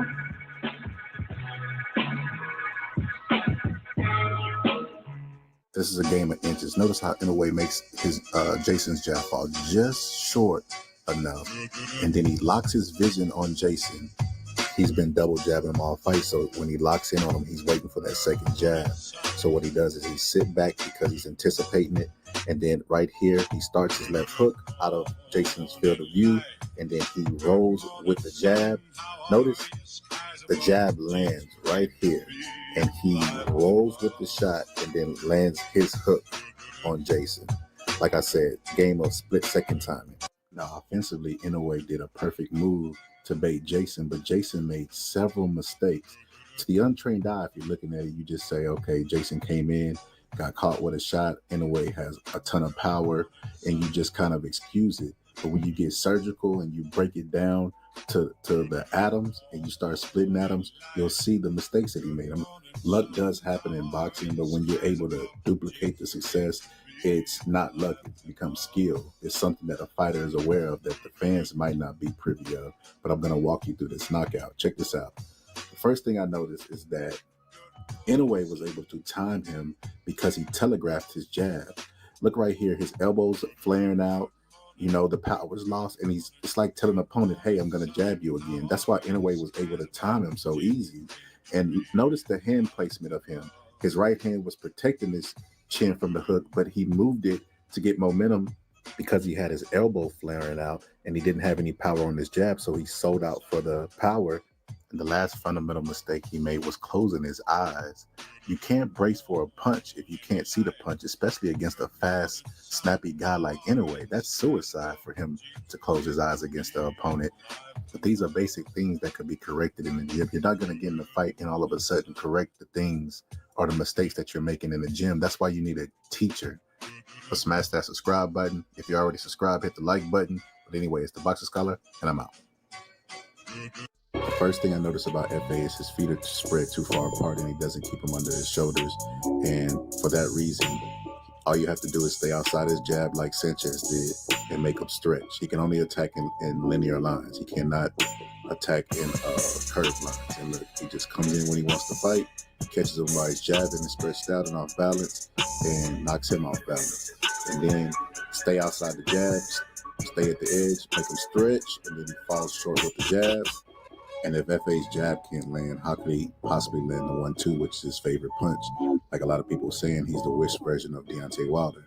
Even when he tries to land the right hand to the body, look, Sanchez just pivots to the side, takes a step back, and the punch doesn't even come out because he knows he won't land it because he's stretched. Like I said, he has bad fundamentals and poor mechanics, and he hasn't looked the same since Ronnie Shield left him. And I think that Shaw could mimic that because I seen Shaw in another fight stay at the edge of another guy's jab and just control the range. Right, you see right there, he carried the jab. Look at Frank Sanchez up top and look at him at the bottom. So he definitely could duplicate the same game plan of staying outside the jab, controlling the range, making the jab and the right hand fall short, taking away FA's best weapons and making him put his hands in his pocket, which is what Frank Sanchez did. That's why Frank Sanchez was able to land that bomb over the top of FA because he just stayed out of range, made him attack in a straight line like that. See, out of range, nowhere to be found, made him attack in straight lines and just gave him angles the entire night. And FA never picked up to it. He just kept doing the exact same thing all night, throwing the jab the same speed, not to mention he's very, very slow. So I think that Shaw could do the same thing. Look right here, they both throw body shots. both of it is blocked and parried, except that Frank Sanchez pivots and lands a left hook up top, and Shaw doesn't. But of course, this was a Shaw that was heavier than he is now. So with lighter feet, he should be able to duplicate this exact same game plan. So in other words, angles is the way you beat FA. Stay outside the jab, make them stretch, and just give them angles. Just pivot to your left. A lot of people talked about Frank Sanchez dropping him, but they didn't realize it was because of FA's poor footwork. If you look at here, he gives them angles, forcing FA to pick up his feet and move. And Sanchez just beats him to the spot and lets his bomb go and catches him with the right hand. That was basically the entire game plan for the fight. So Saul does possess the ability to beat him, but can he perform? And that showed me right there when he turned and broke eye contact. Then he made eye contact again, and then he broke it again right there. Showed me that he won't be able to perform this task. Even though he possesses the ability to do it, he'll be struck by fear, paralyzed by fear. Look, right there. Look down again. FA just gave him the side eye and he looked down. He already lost the fight, in my opinion. So even though he's the last-minute replacement opponent, which is always dangerous, and the fact that he possesses a style, I just don't think he'll perform the task that he needs to perform, because a lot of this game is mental. Notice right here, look. FA put his elbow ahead of him, and he backs up and accepts it. So that lets me know he's impressionable, and that the fact that he's never went 10 rounds with a fighter of this caliber lets me know that he won't perform. But anyway, it's the Boxing Scholar, and I'm out. I was simply trying to say, the champ, he's never lost as a professional, right? Yeah, newsflash. Yeah, what gave it away? His record? But he's lost as an amateur, right? So what? Yeah, so what? He was BFD. So, who beat him? Who cares? He was an amateur. Amateurs don't count him. Are you high? Are you on something? Hey, shut the fuck up. Don't you realize what she's saying? Although I think this will be a very exciting fight, that's one of the things I just had to point out, that, Claressa Shields has never been beat as a pro, and they use the exact same strategy. As a matter of fact, they've been building this fight for probably 3 years. They got the one person that beat her as an amateur, and that's what Samuel L. Jackson did in The Great White Hype. Now, whether this fight will live up to the fans' expectations will yet to be seen. We'll know at the end. But basically, in my opinion, I think the fight will be exactly like the amateur fight. Both fighters have got extremely better, but the pace and the rhythm will still be the same. Claressa Shields will be coming forward, trying to counter off Savannah Marshall's jab, finding entry points. The only slight difference is Claressa Shields has a lot more patience and better timing, but she still makes the same mistake that she made as an amateur, is pulling straight back from punches, and she can be caught by Marshall the exact same way she was caught as an amateur, pulling out from punches by the exact same person. Another thing that might give her trouble is when Marshall switches to Southpaw. In this fight up at the top, when the girl switched to Southpaw, Claressa Shields seemed kind of confused, and she got caught with a straight left, and Marshall did that to her opponent on the bottom. I think the most important factor is that Claressa Shields has only been down once in her career, and it's been by an uppercut. The girl threw an uppercut and a left hook and knocked Claressa Shields down. One of the only times that we've seen her knocked down in her career was from an uppercut that she didn't see. She was coming in with the high guard, and the girl just threw a lead uppercut and a left hook and knocked her down. Well, what does Savannah Marshall do? Her best punch? The uppercut. And it's the uppercut. She knows how to hide it to where you don't see it. That girl never reacted to the uppercut because she didn't see it. Savannah Marshall is a master at hiding the uppercut and disguising it. And this is how she does it. She baits you. She doesn't fully commit on her jab. She just probes with it. She'll just tap and throw it at the high guard. Tap, throw it at the high guard, try to get you to come in. Then she'll probe, just stick it out there, give a little head movement. And while she's probing, moving her head and giving different looks, and you think that no offense is coming your way and you're safe, bam, there goes the uppercut. She drops it when you try to attack her head, land on the right side. So not only does she have bombs, but she has the delivery system to get the bomb to the target, and that is very dangerous. You never want to give punchers confidence. And she didn't have any knockouts in the amateurs, but now she's knocking people out, and she has confidence, and she knows how to land her bombs, and she's a big girl. Like I said, look, this is her trick. She'll throw the jab, step back, lay on the right side, get you to reach for her head on the right side, and bam, there goes the uppercut. She's knocked plenty of people out with this same trick. And if Claressa Shields does not take her serious, she will be knocked down with this punch. But Hannah Gabriel's knocked Claressa down in the same manner, and John David Jackson basically gave her the same game plan that she should do in this fight, but she just didn't listen. Check it out. Use those fingers, okay? Keep trying to sucker you in. You can't bounce. Put that jab downstairs and upstairs. Don't look for that long right hand. Step in with that short right hand we talked about. Okay? The same thing that makes Claressa Shields the greatest women's fighter of all time is the same thing that sometimes cripples her in fights, and she doesn't listen. She has a great teacher in John David Jackson, but at times she won't listen to him. Like right here, he goes to the corner and tries to give her instructions. He says, give me water. Now, to the untrained eyes, no big deal, right? But to people who know what they're looking at, she's coming off of a knockdown in the round before, and instead of leaning on her corner, she don't really lean on her corner. You know, she tells him what to do, you know, give me water.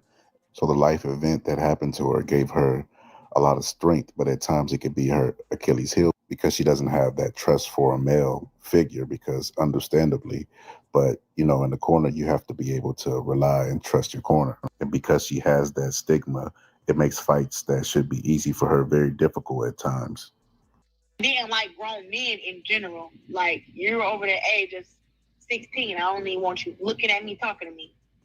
You know, so growing up and having just that attitude towards men and that attitude toward myself as like... You said before the fight that you were working on being more composed in the ring after speaking to Floyd, picking your shots, not rushing. You seem to do that all the way through the fight. I noticed a change in you for the first round. You're very calm.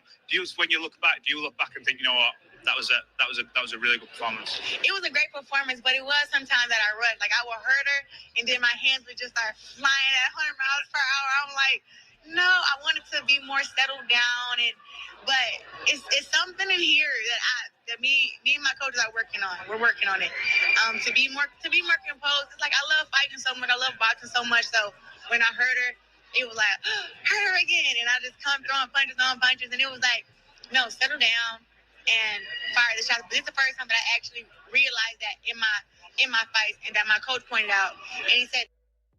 Now that you heard the negative, here's the positive and Claressa Shields' greatest asset. I think all that kind of prepared me to be this person that I am. Just to have that mental strength and have that, just to have that mind to not panic. It's not really many situations that I panic in. Like you never see me like just, I don't know what to do, or we don't. It's always like, okay, something's happening, be calm, figure out what to do. Like I don't really get like frantic. I don't know why, and I think it's weird sometimes because it's like, dude, have some emotion, but then it's like, no, I'd rather not. Her experiences also taught her how to rely on herself and think and talk to herself during the fight and think going down the stretch, and that's another key quality that's going to be a factor in this fight. Check it out.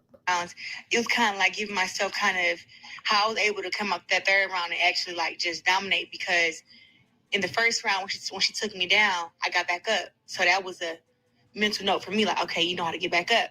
And then also being on the ground, like she was really just trying to hold me down. She didn't want me to get up. So it wasn't like she was holding me down and causing any damage. So then again, that's another mental note, like, okay, you're not even getting hurt. Just keep figuring out how you can get up. And she was a very experienced brown belt, so I wasn't really too hard on myself when I got up and when I fell back on the ground trying to punch her when she was on the ground and ended up back on the bottom. Just like some learning curves. But then second round came in, she tried to ground and pound me. I landed more shots from the bottom than she did from the top. And I could just feel like her wavering, but it was like she knew that all she had to do was, hold me on the ground. So third round, when I went out there, I was like, you know what? This first 10 minutes of this fight has been, I had got a little ground and pound in the end of the second round, but it was like this fight has been mainly on the ground.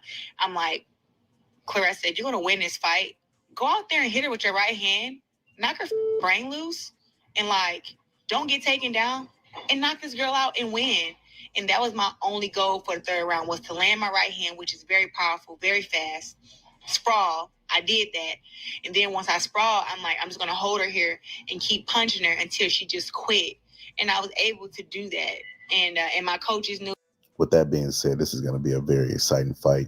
Look to see a lot of rapid punching during this fight and a lot of use of the shoulders and the forearms, et cetera, et cetera. It's going to be a very rough and rugged fight. They're going to be pushing off. It's going to be a lot of inside fighting. The referee's going to earn his check that night. But I think based off of what I've seen, Claressa Shields and her trainer's trust grow with every fight, and she's starting to listen more. Take your time and pick your shots. He told her to pick her shots and take her time, and that's exactly what she does. She holds the jab out right here, pushes her back, stiff arms her, and then throws her right hand to the shoulder. Then right here, she throws a jab and then a right hand to the body. Then she angles off and then does it again and knocks her all the way across the ring with that shot. And then she varies it off again, picking her shots again, jabs, right hand to the shoulder,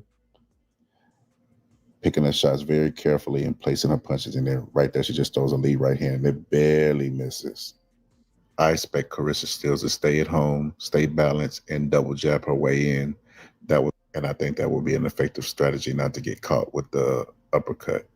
Fun fact, Buster Douglas had a good uppercut and beat Tyson with it. But Georgie Benton, who was in Holyfield's corner, also trained John David Jackson. So I expect them to come in and be leery of the uppercut, just like how Holyfield was against Buster Douglas. And I think that Claressa Shields will jab and stay home like that and parry the shots. And I think that when Savannah Marshall tries to set up that big uppercut, leaning to the right just like Douglas, she'll back out and try to counter that with the right hand. I think that's going to be the key in this fight for Claressa Shields, is going to be countering that shot and staying home and keeping balance and keeping her base. But with all things being fair, I think Claressa Shields should win the fight. But if Claressa Shields thinks that she was robbed in the amateur fight, why would she go back and create certain situations where she could be robbed again? But anyway, it's the Boxing Scholar, and I'm out. I put everything on the line to win that fight. Only thing that wasn't in my favor was the judges. That was it. Use the jab, Tank. He's telling Tank to use his jab. But when Tank uses his jab, he gets him out of position. So Tank comes in right here and listens to Floyd Mayweather. So he comes in and he feints. He gets this guy to give up range and space and create distance, right? Looking him to the body, and then he bounces back. And now he's going to take a hard step right here, right? He steps back and then bounces in real fast and then feints, like kind of like a Manny Pacquiao move, right? And then he shoots the jab. But look where he is. Look where he is. He smothers his attack, right? He smothers his, right here, look. Tank goes in and jabs, and the guy stays outside of his jab and controls range. Tank is either too far out because he has short reach, or he smothers the attack because he overcompensates. So, but when Tank hones down and gets to his true identity, which is counterpunching and sitting back and waiting for the counterpunch windows, that's whenever he gets the knockout. So Tank sets the trap, puts his weight on his back foot, gets the guy to reach and commit all the way with the jab. So now he's locked in and fully committed, and then Tank just simply throws the uppercut and ends up knocking him down, and that's all she wrote. So we all know Benvidez's signature move, right? Pull the guard down, land the shot over the top, right? Not a secret. A lot of fighters do this and mimic this in boxing, right? Senior teaches this to all his fighters, Benvidez Sr. But the most successful person with this is, of course, Benvidez Jr. because he has such long arms and he's so strong. He's able to effectively do this to any strength level of an opponent. Morrell is not a weak guy. Morrell's actually a really strong guy. And to the point where people thought he was on steroids, and he pulled his guard down, then the shot over it, and fairly beat Morrell. I mean, kind of easy, to be all the way honest with you. But nobody talks about this. This is what makes me the best commentary on YouTube, period. So what Virgil does is he sticks his lead hand out and over the top of the guy's guard, like he's going to pull it down, right? And the guy feels it. He immediately takes his hand and shields up top to block the hook. And what does Virgil do? He shoots to the body. So he gives the ultimate fake out. He makes it appear that he's going to do something up top like Benvidez and other fighters, and then send something low. Listen, I don't know how many times I got to say this. If you're not subscribed to my channel yet, man, you are clearly hate watching or just don't want to admit that there's somebody out there that knows more boxing than you. But like I said, we don't only talk about boxing on my page. Come on over, join the conversation, get that fear out your heart, boy. But yeah, man. Anyway, it's the Boxing Scholar, and I'm out. The signature move for Benvidez Sr. and all of his fighters is to pull the guard down, land shots over the top of the guard, right? Not a secret. No, everybody knows this. All of his fighters fight this way. But in this fight, because Morrell is aware of this, Benvidez holds his guard above it, insinuating that he's going to pull the guard down and land a shot over it. But instead, he uses it to pin his forehead and hold him into place. Now he throws a left hook to knock his left hand out of place and make room for the uppercut. It was beautiful. It was like poetry in motion. Look, he throws the left hook and then runs him into the uppercut. Now that he's landed his punches, he's going to use his long arms with his left hand to push off. Then he rolls his right shoulder to roll the return fire. But listen to Benvidez break it down. Head, the body. I know you guys seen that uppercut. Did you see how I set it up? I punched his left hand out the way and then fucking put that uppercut in there. That shit was pretty sweet. I also want to... Again, man, why haven't you subscribed? The barcode is right here. You got the best boxing commentary. I don't only do boxing. I do current events, Joe Rogan type style lives. Man, make sure you subscribe to the channel, man, and join your boy. Ain't nobody on YouTube doing it like this. But anyway, it's the Boxing Scholar, and I'm out.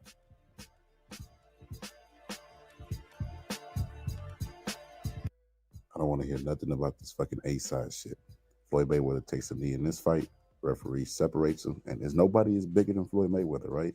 Mr. Pay-Per-View, all this stuff. Even when he turns his back, he allows his opponent to get an extra shot in there because you cannot turn your back to your opponent. It is considered a sign of submission. And the referee's discretion, he's supposed to stop the fight and give a stalemate 8 or give the fighter a DQ. And in this situation, he gave Floyd a count, which is the right call. Floyd Mayweather was aware of the rules of boxing, being an A-side, B-side, whatever he was, and he didn't complain to the referee. He accepted the call. When Tank got his call, his timeout that he called during the fight, he argued with the referee. Something there, right? And then right here, look, Daniel DeBarge gets hit with the jab in his left eye. He goes to white, almost like a defense mechanism. And Daniel DeBarge goes to white because it really hurts. Never felt it before, takes a knee. Now, he broke his orbital bone. I don't know if Tank broke his orbital bone, but he definitely got hit in the left eye in the same fashion. Look, right here, my Roach, he parries the jab with his right hand, but he parries it into his left thigh. See right there? And then Tank got hit with it, and Tank goes to white in the same fashion that Daniel DeBarge did. But Lamont does the smart thing and hits him a fucking again. You know, ain't no timeouts in boxing. Hits him in the face again. And when he hits Tank in the face again, Tank takes a step back, looks to the referee for help, right? Floyd Mayweather didn't even do that. But he looks to the referee for help. And then Lamont goes on the attack again, and he takes a knee because he doesn't want to face that. And then right here, Lamont Roach relaxes because he sees that it's a submission, right? He relaxes. He could have hit him with an extra punch like Floyd got hit with. And then there's this whole debacle with Steve in the corner. He starts his count, right? Instead of telling Tank, like, what the hell are you doing? He's allowing Tank to take a timeout real time in the fight. Steve just blew the call. He's not having a big year. Like, not to mention that the fact that Tank called a timeout, he never addressed it. He kind of plea bargained to him about what's going to happen and what it looks like. And Tank's like, oh, yeah. And he's like, oh, yeah, understood. Which doesn't make any sense. But like I said, on the Claressa Shields card, you remember this fight, this weird fight with Moore, this heavyweight title fight. And it was points taken, and it was a whole bunch of just, you know, crazy melee going on in the ring. But one thing I noticed in this fight is that Steve goes to start his count whenever they get outside the ring, right? See, he started his count to have 20 seconds to get back in. And he's making the right call, right? He's making the right call. But in this fight, right?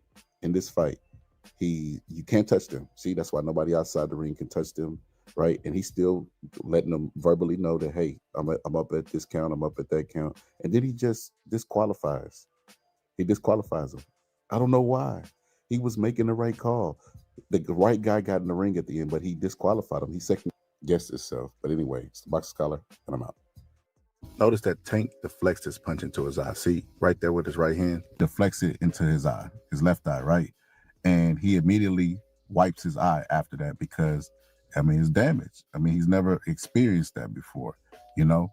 And he had commenced to jab Tank again. And this time he hits Tank while he's wiping his eye. Tank takes a step back, bounces, looks to the referee, right, for help. But there's nothing done wrong. It's a punch, right? So he takes a knee. He takes a knee because, like I said, he was looking for the referee to do something. But notice Lamont Roach relax. See, he don't punch him because he took the knee. He's waiting for the countdown. He's thinking the same thing we're thinking. Knockdown. Tank runs to the corner, right? Doesn't say anything to the referee, just runs to the corner and takes the break because the referee will not give him the break that he's looking for. And then the referee starts his count. Referee starts his count immediately. Tank looks back at the referee, then looks at his corner. He's instructing his corner to come up on the ring apron and then they touch him, make contact with him, and wipe his face. Then the referee goes up to him, hey, what's going on? What's going on here? And Tank is alerting him of what's going on, telling him, yeah, man, I had something in my eyes. And then the referee's like, okay, Tank, well, it looks like you took a knee and you were quitting. Next time you do that, I'm gonna start the count. Okay, let's commence the fight. And it's like, what the fuck? He took a knee midway through this fight. It was not ruled a knockdown. What happened? I just got my hair done 2 days ago, and she put grease in my, so the is like, you know, like when you sweating and things like that, and the grease come in my face, it burnt my eyes. Type, damn, why y'all bored like I'm saying bullshit? Like, this is real facts. Come on, man. Look at my hair. I just got my done. But it's all cool, man. You know how I get. They love you and then they hate you. Turn around there and love you again. You know what I mean? When Tank leans forward in the high guard, the right hook uppercut is coming. It's just a habit of his. See right here, he throws the right hook, gets Frank Martin defensive, leaning back with his weight on his back heels, and the lane for the uppercut is perfect. It's right there, right? But you can't do the same thing with everybody, and it's not going to work with everybody, especially somebody that's been studying film. He immediately, when Tank leans forward, changes defensive position. And because he knows the uppercut's coming, he tries to throw an uppercut at the exact same time that Tank is throwing an uppercut. So he changes positioning so he's not in the path of the uppercut, and then he throws an uppercut at the same time as Tank and then rolls Tank's uppercut. Tank even throws the finishing straight left hand like he did it with Frank Martin, thinking that it's going to be enough. But this ain't Frank. He stands his ground and doesn't give up a lot. See right there, he probes. He keeps controlling range. Right here, he probes, starts the right hand, knows it's not going to reach, takes extra steps to get close, throws a short left hook, and then Tank counters with the left hook to the body. He blocks that left hook and then returns the left hook to the head. That pretty much sums up the entire fight. He forced Tank to give up ground the entire fight.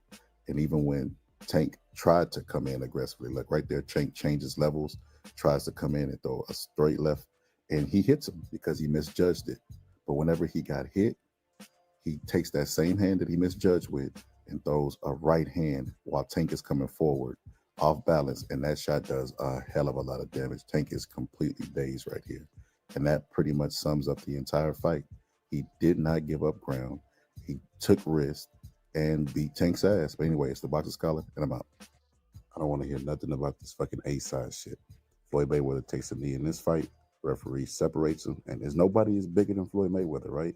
Mr. Pay-Per-View, all this stuff. Even when he turns his back, he allows his opponent to get an extra shot in there because you cannot turn your back to your opponent. It is considered a sign of submission. And the referee's discretion, he's supposed to stop the fight and give a stalemate 8 or give the fighter a DQ. And in this situation, he gave Floyd a count, which is the right call. Floyd Mayweather was aware of the rules of boxing, being an A-side, B-side, whatever he was, and he didn't complain to the referee. He accepted the call. When Tank got his call, his timeout that he called during the fight, he argued with the referee. Something there, right?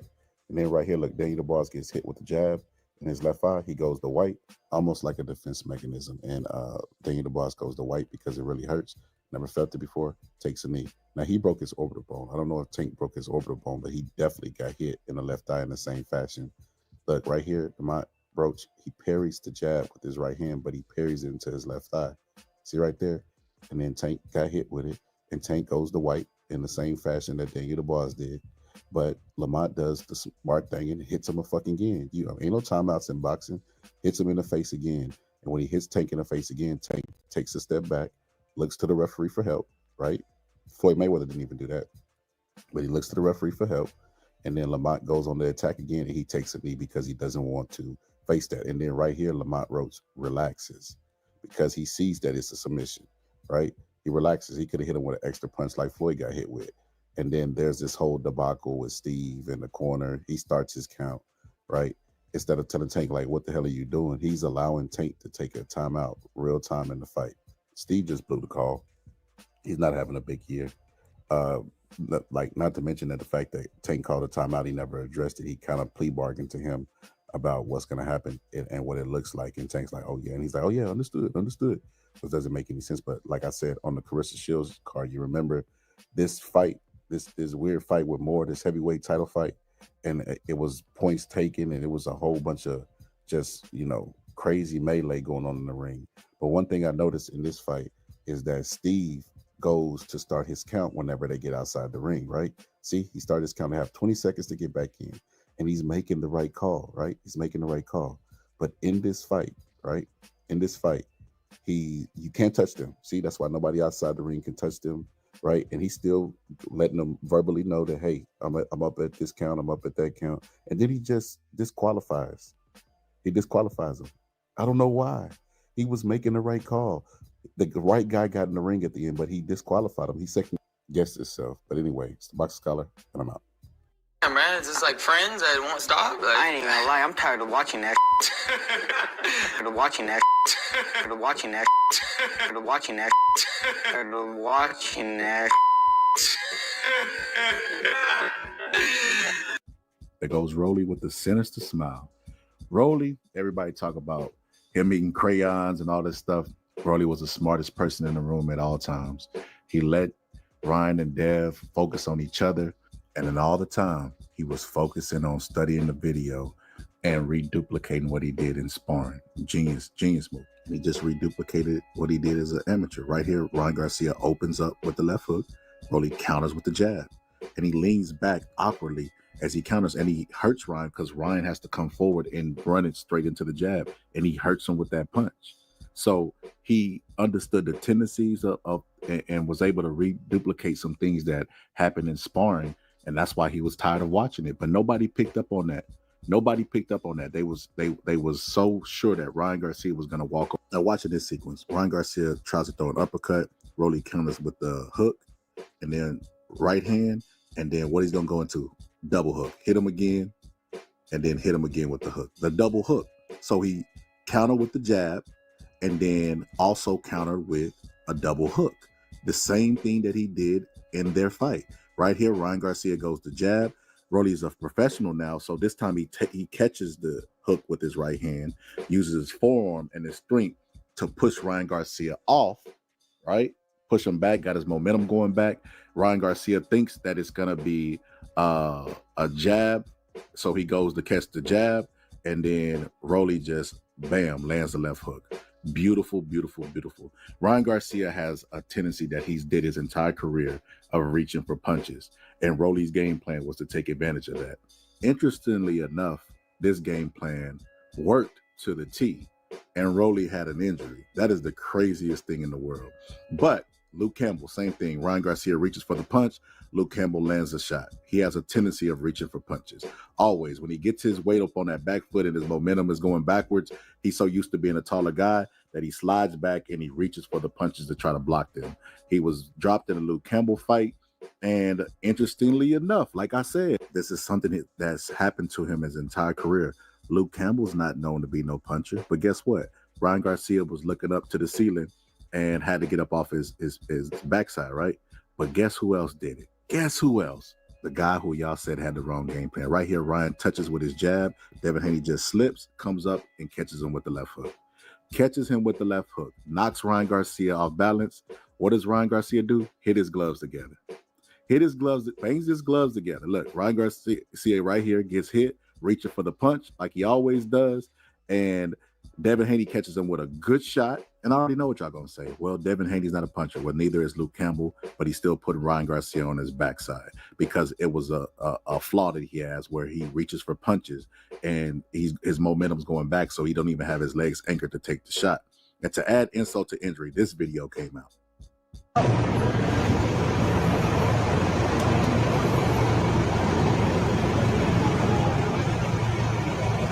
Bro, we crying?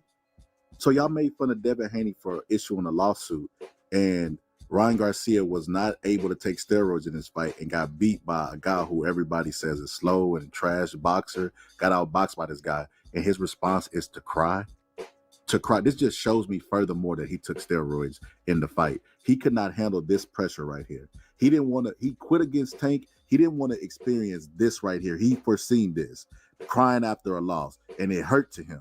So he did not want to lose again. So instead, it was easier to take Osterine, blame Scooter and everybody else, including Devin Haney. And Devin Haney, to all these people who all of a sudden know boxing, who say Devin Haney's strategy was wrong, that he shouldn't have went in there and try to knock Ryan out. He caught Ryan with the same punch that Rolly caught him with, that Luke Campbell caught him with, and he should have put him on his butt. But instead, he hits his gloves together and tell him, give him some more. Give him some more. So, all, like I said, all these experts on Ostarine, it was a nanogram of a ant's penis. It wasn't enough to make a condom for an ant, and all this old crazy stuff that y'all was coming up with. Listen, Exhibit A, Exhibit B. He did not look the same when he was off of Ostarine. The same way Margarito didn't look the same when he didn't have bricks in his gloves. You know, it's the obvious is there. He cheated. Simple as that. And Devin Haney's game plan, like I said, to all the experts out there who talking about it was the wrong game plan, that's because you're speaking in hindsight. If Devin Haney had put Ryan on his seat, like Luke Campbell did and like Roley did, well, then everybody would be saying how genius it was. But Devin Haney could not factor in that his opponent would be on Ostarine. That's why he had power in the late rounds, and that's why he was able to take that shot. And Ryan Garcia took steroids because he did not want to be in that vulnerable situation where he's boo-hooing and crying tears because losing hurt, and he quit in the tank fight, and he did not want to recreate that. But anyway, it's the Boxing Scholar, and I'm out.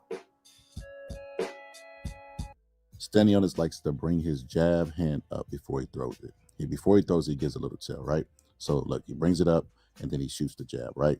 But his power jab is really effective. It might be one of the best jabs in the game whenever it lands because it's like most people's right hand. But every time he throws it, he moves to his left.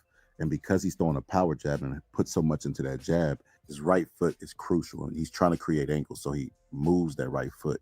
And right there, he gets knocked out of position because it wastes tenths of seconds. So see, right there, he moves to his left, try to create an angle, and then he moves that back leg back to shoot off of it. Now, his opponent picked up on this during the fight. The first exchange that I noticed that he picked up on it is right here. You see Stenionis stretched out, you know, and he just catches Stenionis' jab and delivers a jab of his own, you know, and then he started to throw to where Stenionis was going to be. Right here, he throws to his right, which is Stenionis' left, and catches Stenionis as he's pivoting. Then he throws again. He started doubling and tripling up on the jab because he knew where he was going to be. He started throwing it to where Stenionis was going to be, and he knocked him off balance.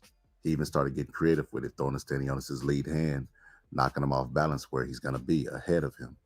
Just a little minor adjustment, and he just built off of it and got creative. Look, those where he's going to be again, knocks him off balance. Just little subtle things that he did in the fight to why this was a difficult fight for Stenionis. Then he starts to get creative. Look, jab one, jab two, right?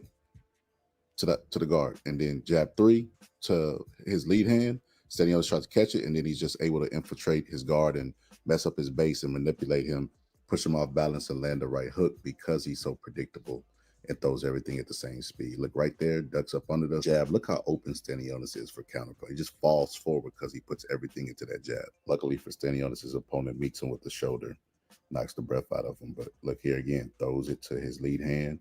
Know where Stenionis is going to be pivoting and just leaves it out there, probes with it and doubles it again because he knows where Stenionis is going to be. Like I said, he took away Stenionis' jab just by that little thing alone, pushing him back. See, off balance, got his weight on his heels, probing with the jab, leaving it out there. He just got really, really creative with it and comfortable with it because he throws at the exact same speed. He was able to land other offense off of it, like jabs to the body, different variations of his offense because the one thing, look, touch him on the lead hand, he will not throw it, manipulate it, push it back, just little things he was doing. Like I said, he was able to build up off of something that he noticed. And I think he noticed this in real time instead of noticing it on film. And he was able to, look, push Stenionis back. Stenionis trying to get ground, just leaves it out there, pushes it back, and is able to throw hooks off of it. His opponent got so creative and so smart instinctively that he switches to the southpaw's position. Most fighters do this whenever they're hurt, but he did it strategically to take away this guy's jab and to force him to move in a direction that he wasn't comfortable. And look, from then on, he kept backing him up with the jab. And this little adjustment forces Stenionis to be confused and put his hands in his pocket right there. Like he doesn't know what to do. He has his weight on his heels, and he's just getting backed up and controlled by the southpaw jab. Again, taking away Stenionis' best dimension, and he looked like a basic fighter.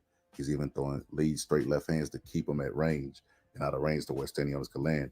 Right there, Stenionis catches him with a little jab, but it's going backwards. It's not the power jab he's using. There because he has a time at a Stenionis jab, he just throws the right jab at the same time. Stenionis falls short in his lands because he has the timing, and now he's further back because of the southpaw position. Then he just stays out there, probes with it, and then Stenionis tries to throw another power jab extended, but it does not reach because he's now in the southpaw position. Now that he's in the southpaw position, the right hand is right there. Just push it out there, take away that desired angle, force him back to his right.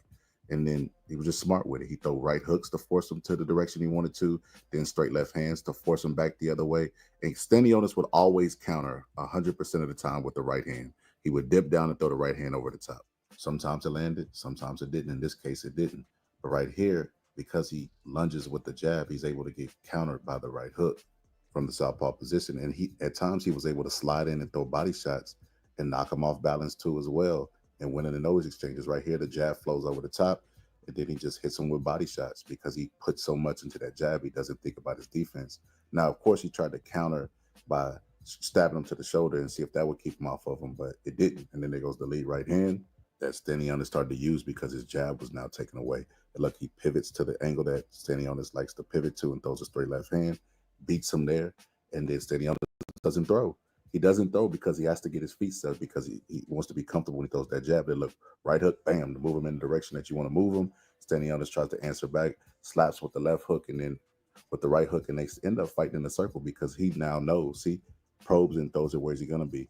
He tries to beat Stenionis to that angle. And all night it was a battle of the ankles. And he, like I said, he would throw hooks to move him and maneuver him. And it looked for a second that they were like fighting in a circle because they literally were, because he was aware of this. And the entire time that he was southpaw, Stenionis would just counter with the right hand because his jab was taken away. See, he would duck up under the jab and then try to come over the top with the right hand. He would arch it just a little bit, but that was it. And sometimes it would land. Other times it would be deflected and countered with the right hook. Bam. Then throw the straight left hand, get him out of that direction and move in the other direction, followed by the right hand to get him where you need him, and then pull out of range and then counter with the jab. It's just simple stuff. Then right here, he actually lands the jab, but he gives up so much, he's not in position to throw any other punch. He has to reset his feet and then try to throw another jab. And then he throws the straight left hand to get him out of position because he knows he has to set his feet. Then he sets his feet and throws, and he just pulls out of range. And his counter punch opportunities there for him, but he just doesn't take advantage. He takes that exchange and that miss to rest. But in this exchange, not so friendly. Right there, he catches him lunging in and catches him with the right hook and dazes him. And that's what will happen in the fight. Boots will sit back, you know what I mean? Because and time Stenionis' jab, catch it with his right hand, and land uppercuts like he did against Sean Porter. You know, this style is tailor-made for Boots. Right here, Boots throws a straight left, overextends, and then Sean Porter throws the jab, hello, and then he gets countered with the right hook. Boots will just lay back, set trips all night, and catch him with the right hook and the uppercut. This will be an easy stylistical fight for Boots. The only reason I don't pick Boots by stoppage is because I think Boots might be dead at 147 as far as the weight goes. I don't see the same snap in his shots. I think he's been at that weight too long and been butchering himself to lose the weight. He said it's the first time he worked with a nutritionist, et cetera, but I don't think Boots could stop him. I think he might knock him down a couple times, but I don't think Boots could stop him. But the option is there because the counter punch window will be open. Boots' style and pace that he sets for the fight will be there. He'll be able to sit back in the pocket and just land clean, effective punches. So for that reason, Boots will win the fight. He'll either win by decision or he'll win by knockout. I'm leaning more towards decision, like I said, because I think Stenionis is real tough. He'll get up from getting knocked down and finish the fight, but it's going to be a tough night for Stenionis stylistically. And for that reason, Boots definitely will win the fight stylistically. It's tailor-made for him. Even if he's dead at the weight, he still can do enough to land clean, effective shots. And that's part of the criteria for scoring. So Boots will win. But if you're on TikTok and you're watching this video, come hang out with us. We will be doing a live on YouTube. There's the barcode. But anyway, it's the Boxing Scholar, and I'm out.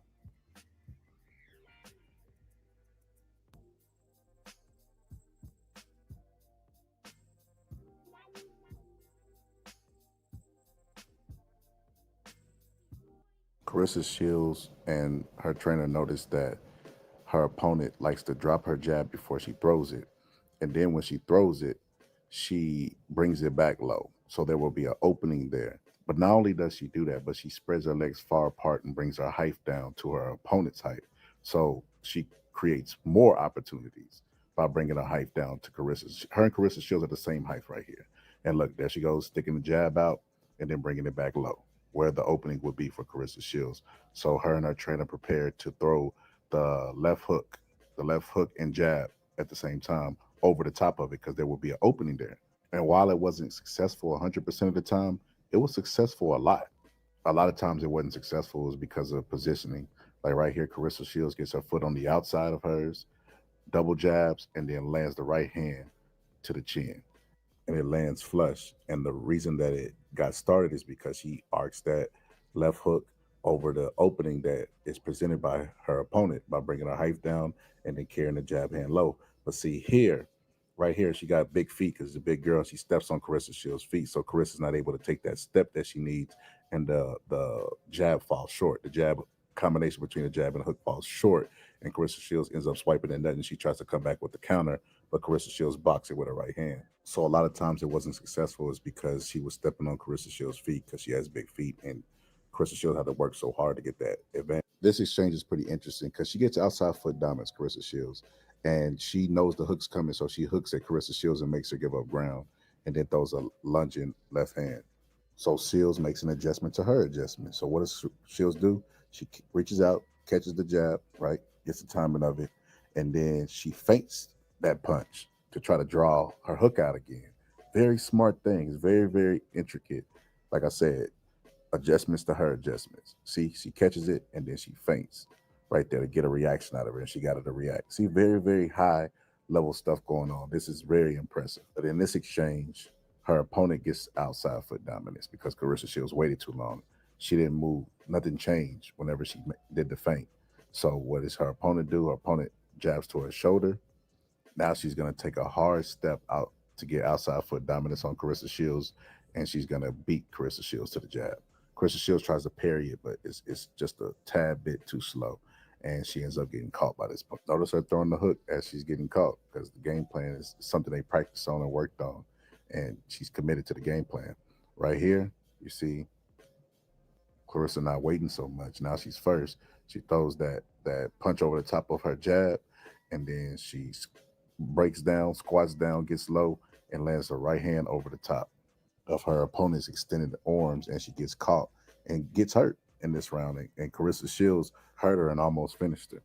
But this is the sequence that led to the end. Right here, see Claressa Shields lands that hook jab over the top, hybrid punch, and then she stays patient this time. She don't give up ground. She's eyeing her right hand, taking a little step back. Still eyeing, taking a step back. Then boom, she shots the left, bam, over the top of the left with the right hand.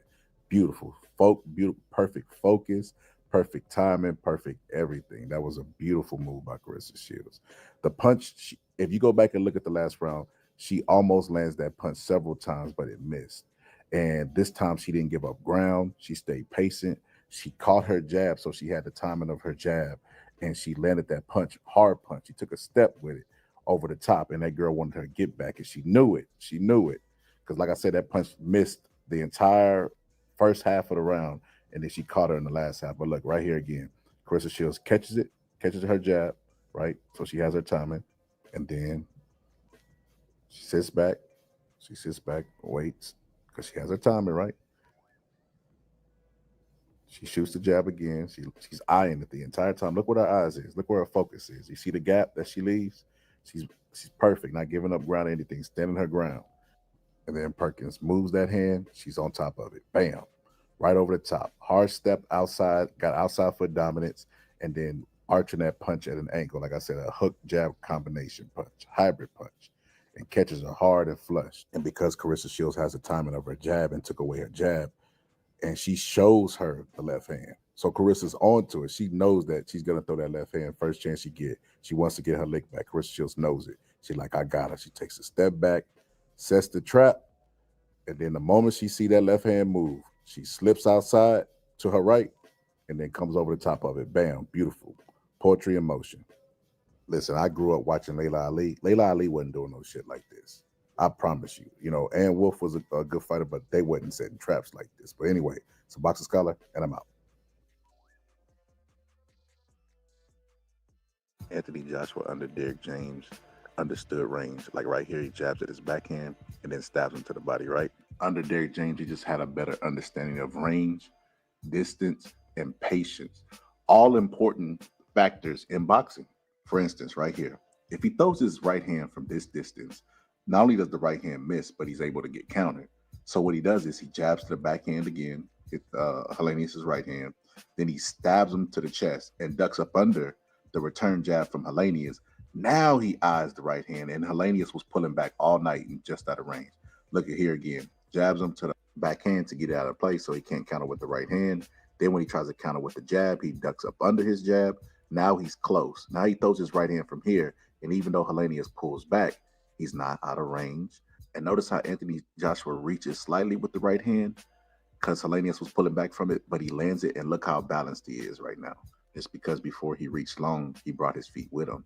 He stabs the backhand, ducks up under that jab, eyes the right hand, brings his feet with him, and catches him. Ben Davison only teaches offense, and there's no return fire. He's strictly an offensive coach. He acts like his opponent's going to always be in a situation to throw punches with no return. Check him out right here. Good body head. Good, and again. Good, little recock of that right shoulder. Ah, shit, and again. Good, and again. Good, two more. One more of them. Good. Like I said, all offense, and he didn't teach the thing that Derrick James was teaching, which is Anthony Joshua's back leg. It's not anchored.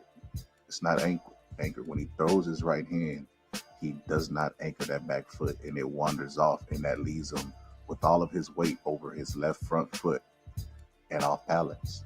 And he has to reset himself after this punch because his leg is completely in the air. He swings his leg so much trying to get twerk on that shot that he ends up hitting his trainer, Ben Davison, with that leg. See, this is what I'm talking about. Let me take you the eyes of the scholar, right?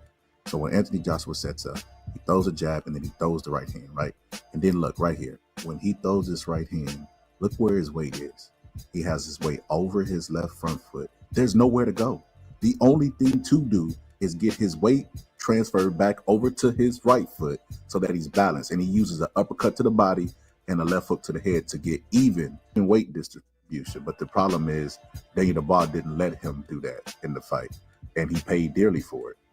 Over and over again, right here, look, he stands, throws the right hand, he just ducks up under it, catches him because he knows he's going to be with his weight over his front foot, off balance, falling off balance repeatedly in the fight. Constantly, the game plan of Daniel Dubois was to catch AJ after he throws the right hand. Look, throws the right hand, pulls out of range and tries to counter with a left hook. AJ's off balance, pull him over, hit him in the back of the head. And Anthony Joshua is so cocky with the right hand, he does it twice. Throws the right hand off balance, reaching, then he cocks back and does the exact same thing. And Daniel Dubois just counters with the right hook. Just counters with the right hook, like repeatedly he did it. But the worst thing in the world was Ben Davison's corner advice. Listen to this.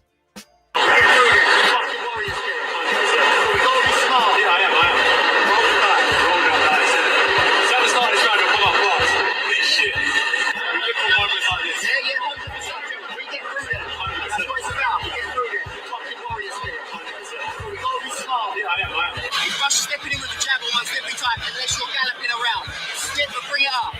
Yeah?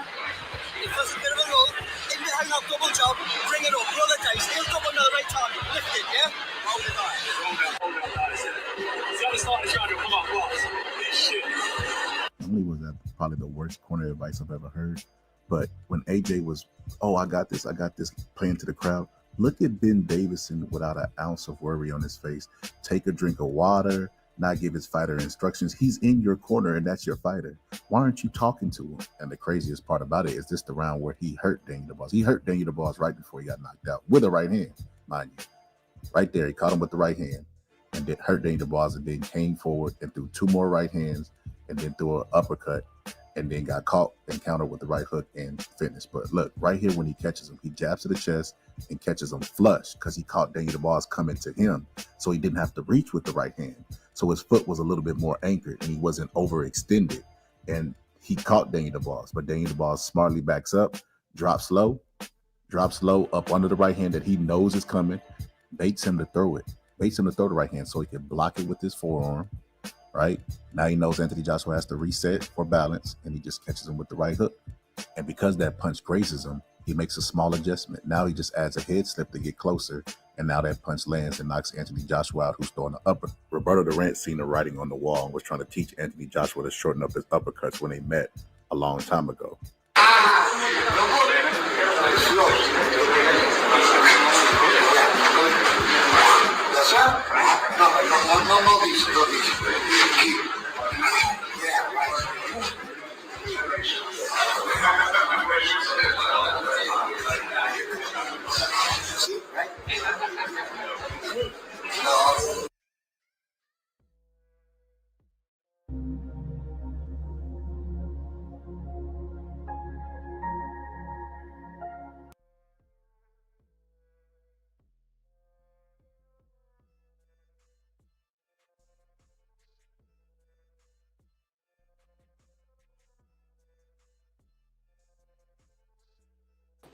Yeah, I don't know what the hell that video was they was trying to play. Prosperity. Like I said, man, yo, I got 3 hours and 30 minutes of content. That is crazy work. That's how you know I've been putting in the work over these years on this boxing stuff, bro. Remember I was telling you about boxing fatigue? That's what I be talking about. I put in all this work, and then people still don't know the sport, and people still question whether I know the sport. It's kind of irritating when you put that in. Listen, if I got over 1,000 videos and I could play them nonstop like the Boxing Scholars Greatest Hit, and it could equal up to 3 hours and 30 minutes, I've put in well over 10,000 hours. And whatever you give 10,000 hours to, you're a professional at. I must be a super professional. You know what I mean? So y'all, from now on, y'all call me the super professional. But yeah, those, man, it was a lot of memories coming back with those breakdowns. Like I can remember certain lives that were really, really fun that we had when we were doing a commentary. I can remember certain picks. I could just remember, chronological order of the videos, and then I was like, oh yeah, I was just going back, reminiscing. I was here the entire time watching my own work. You know what I mean? A lot of people will say that it's egotistical, but a perfectionist will say, could see areas where they could improve and just reminisce on the work that they put in as well. But yeah, man, I'm looking forward to, like I said, the dude, Charles Xavier, the other day motivated me, man. When he handed out memberships, I got a Roy Jones video on the way for members only. I got a bunch of stuff on the way now, man. Like I said, he revived me. He cured me of my boxing fatigue. You remember that we used to watch them prosperity pastors in the 90s that would come on the TV. Remember that one? And God, I might make that a drop, as a matter of fact. But yeah, he inspired me a lot. I'm going to put a poll today because I'm going to do a live later on, whether y'all want to do boxing or non-boxing or maybe a hybrid show, you know. So I'm going to maybe do that a little bit later on. For those of y'all who don't know,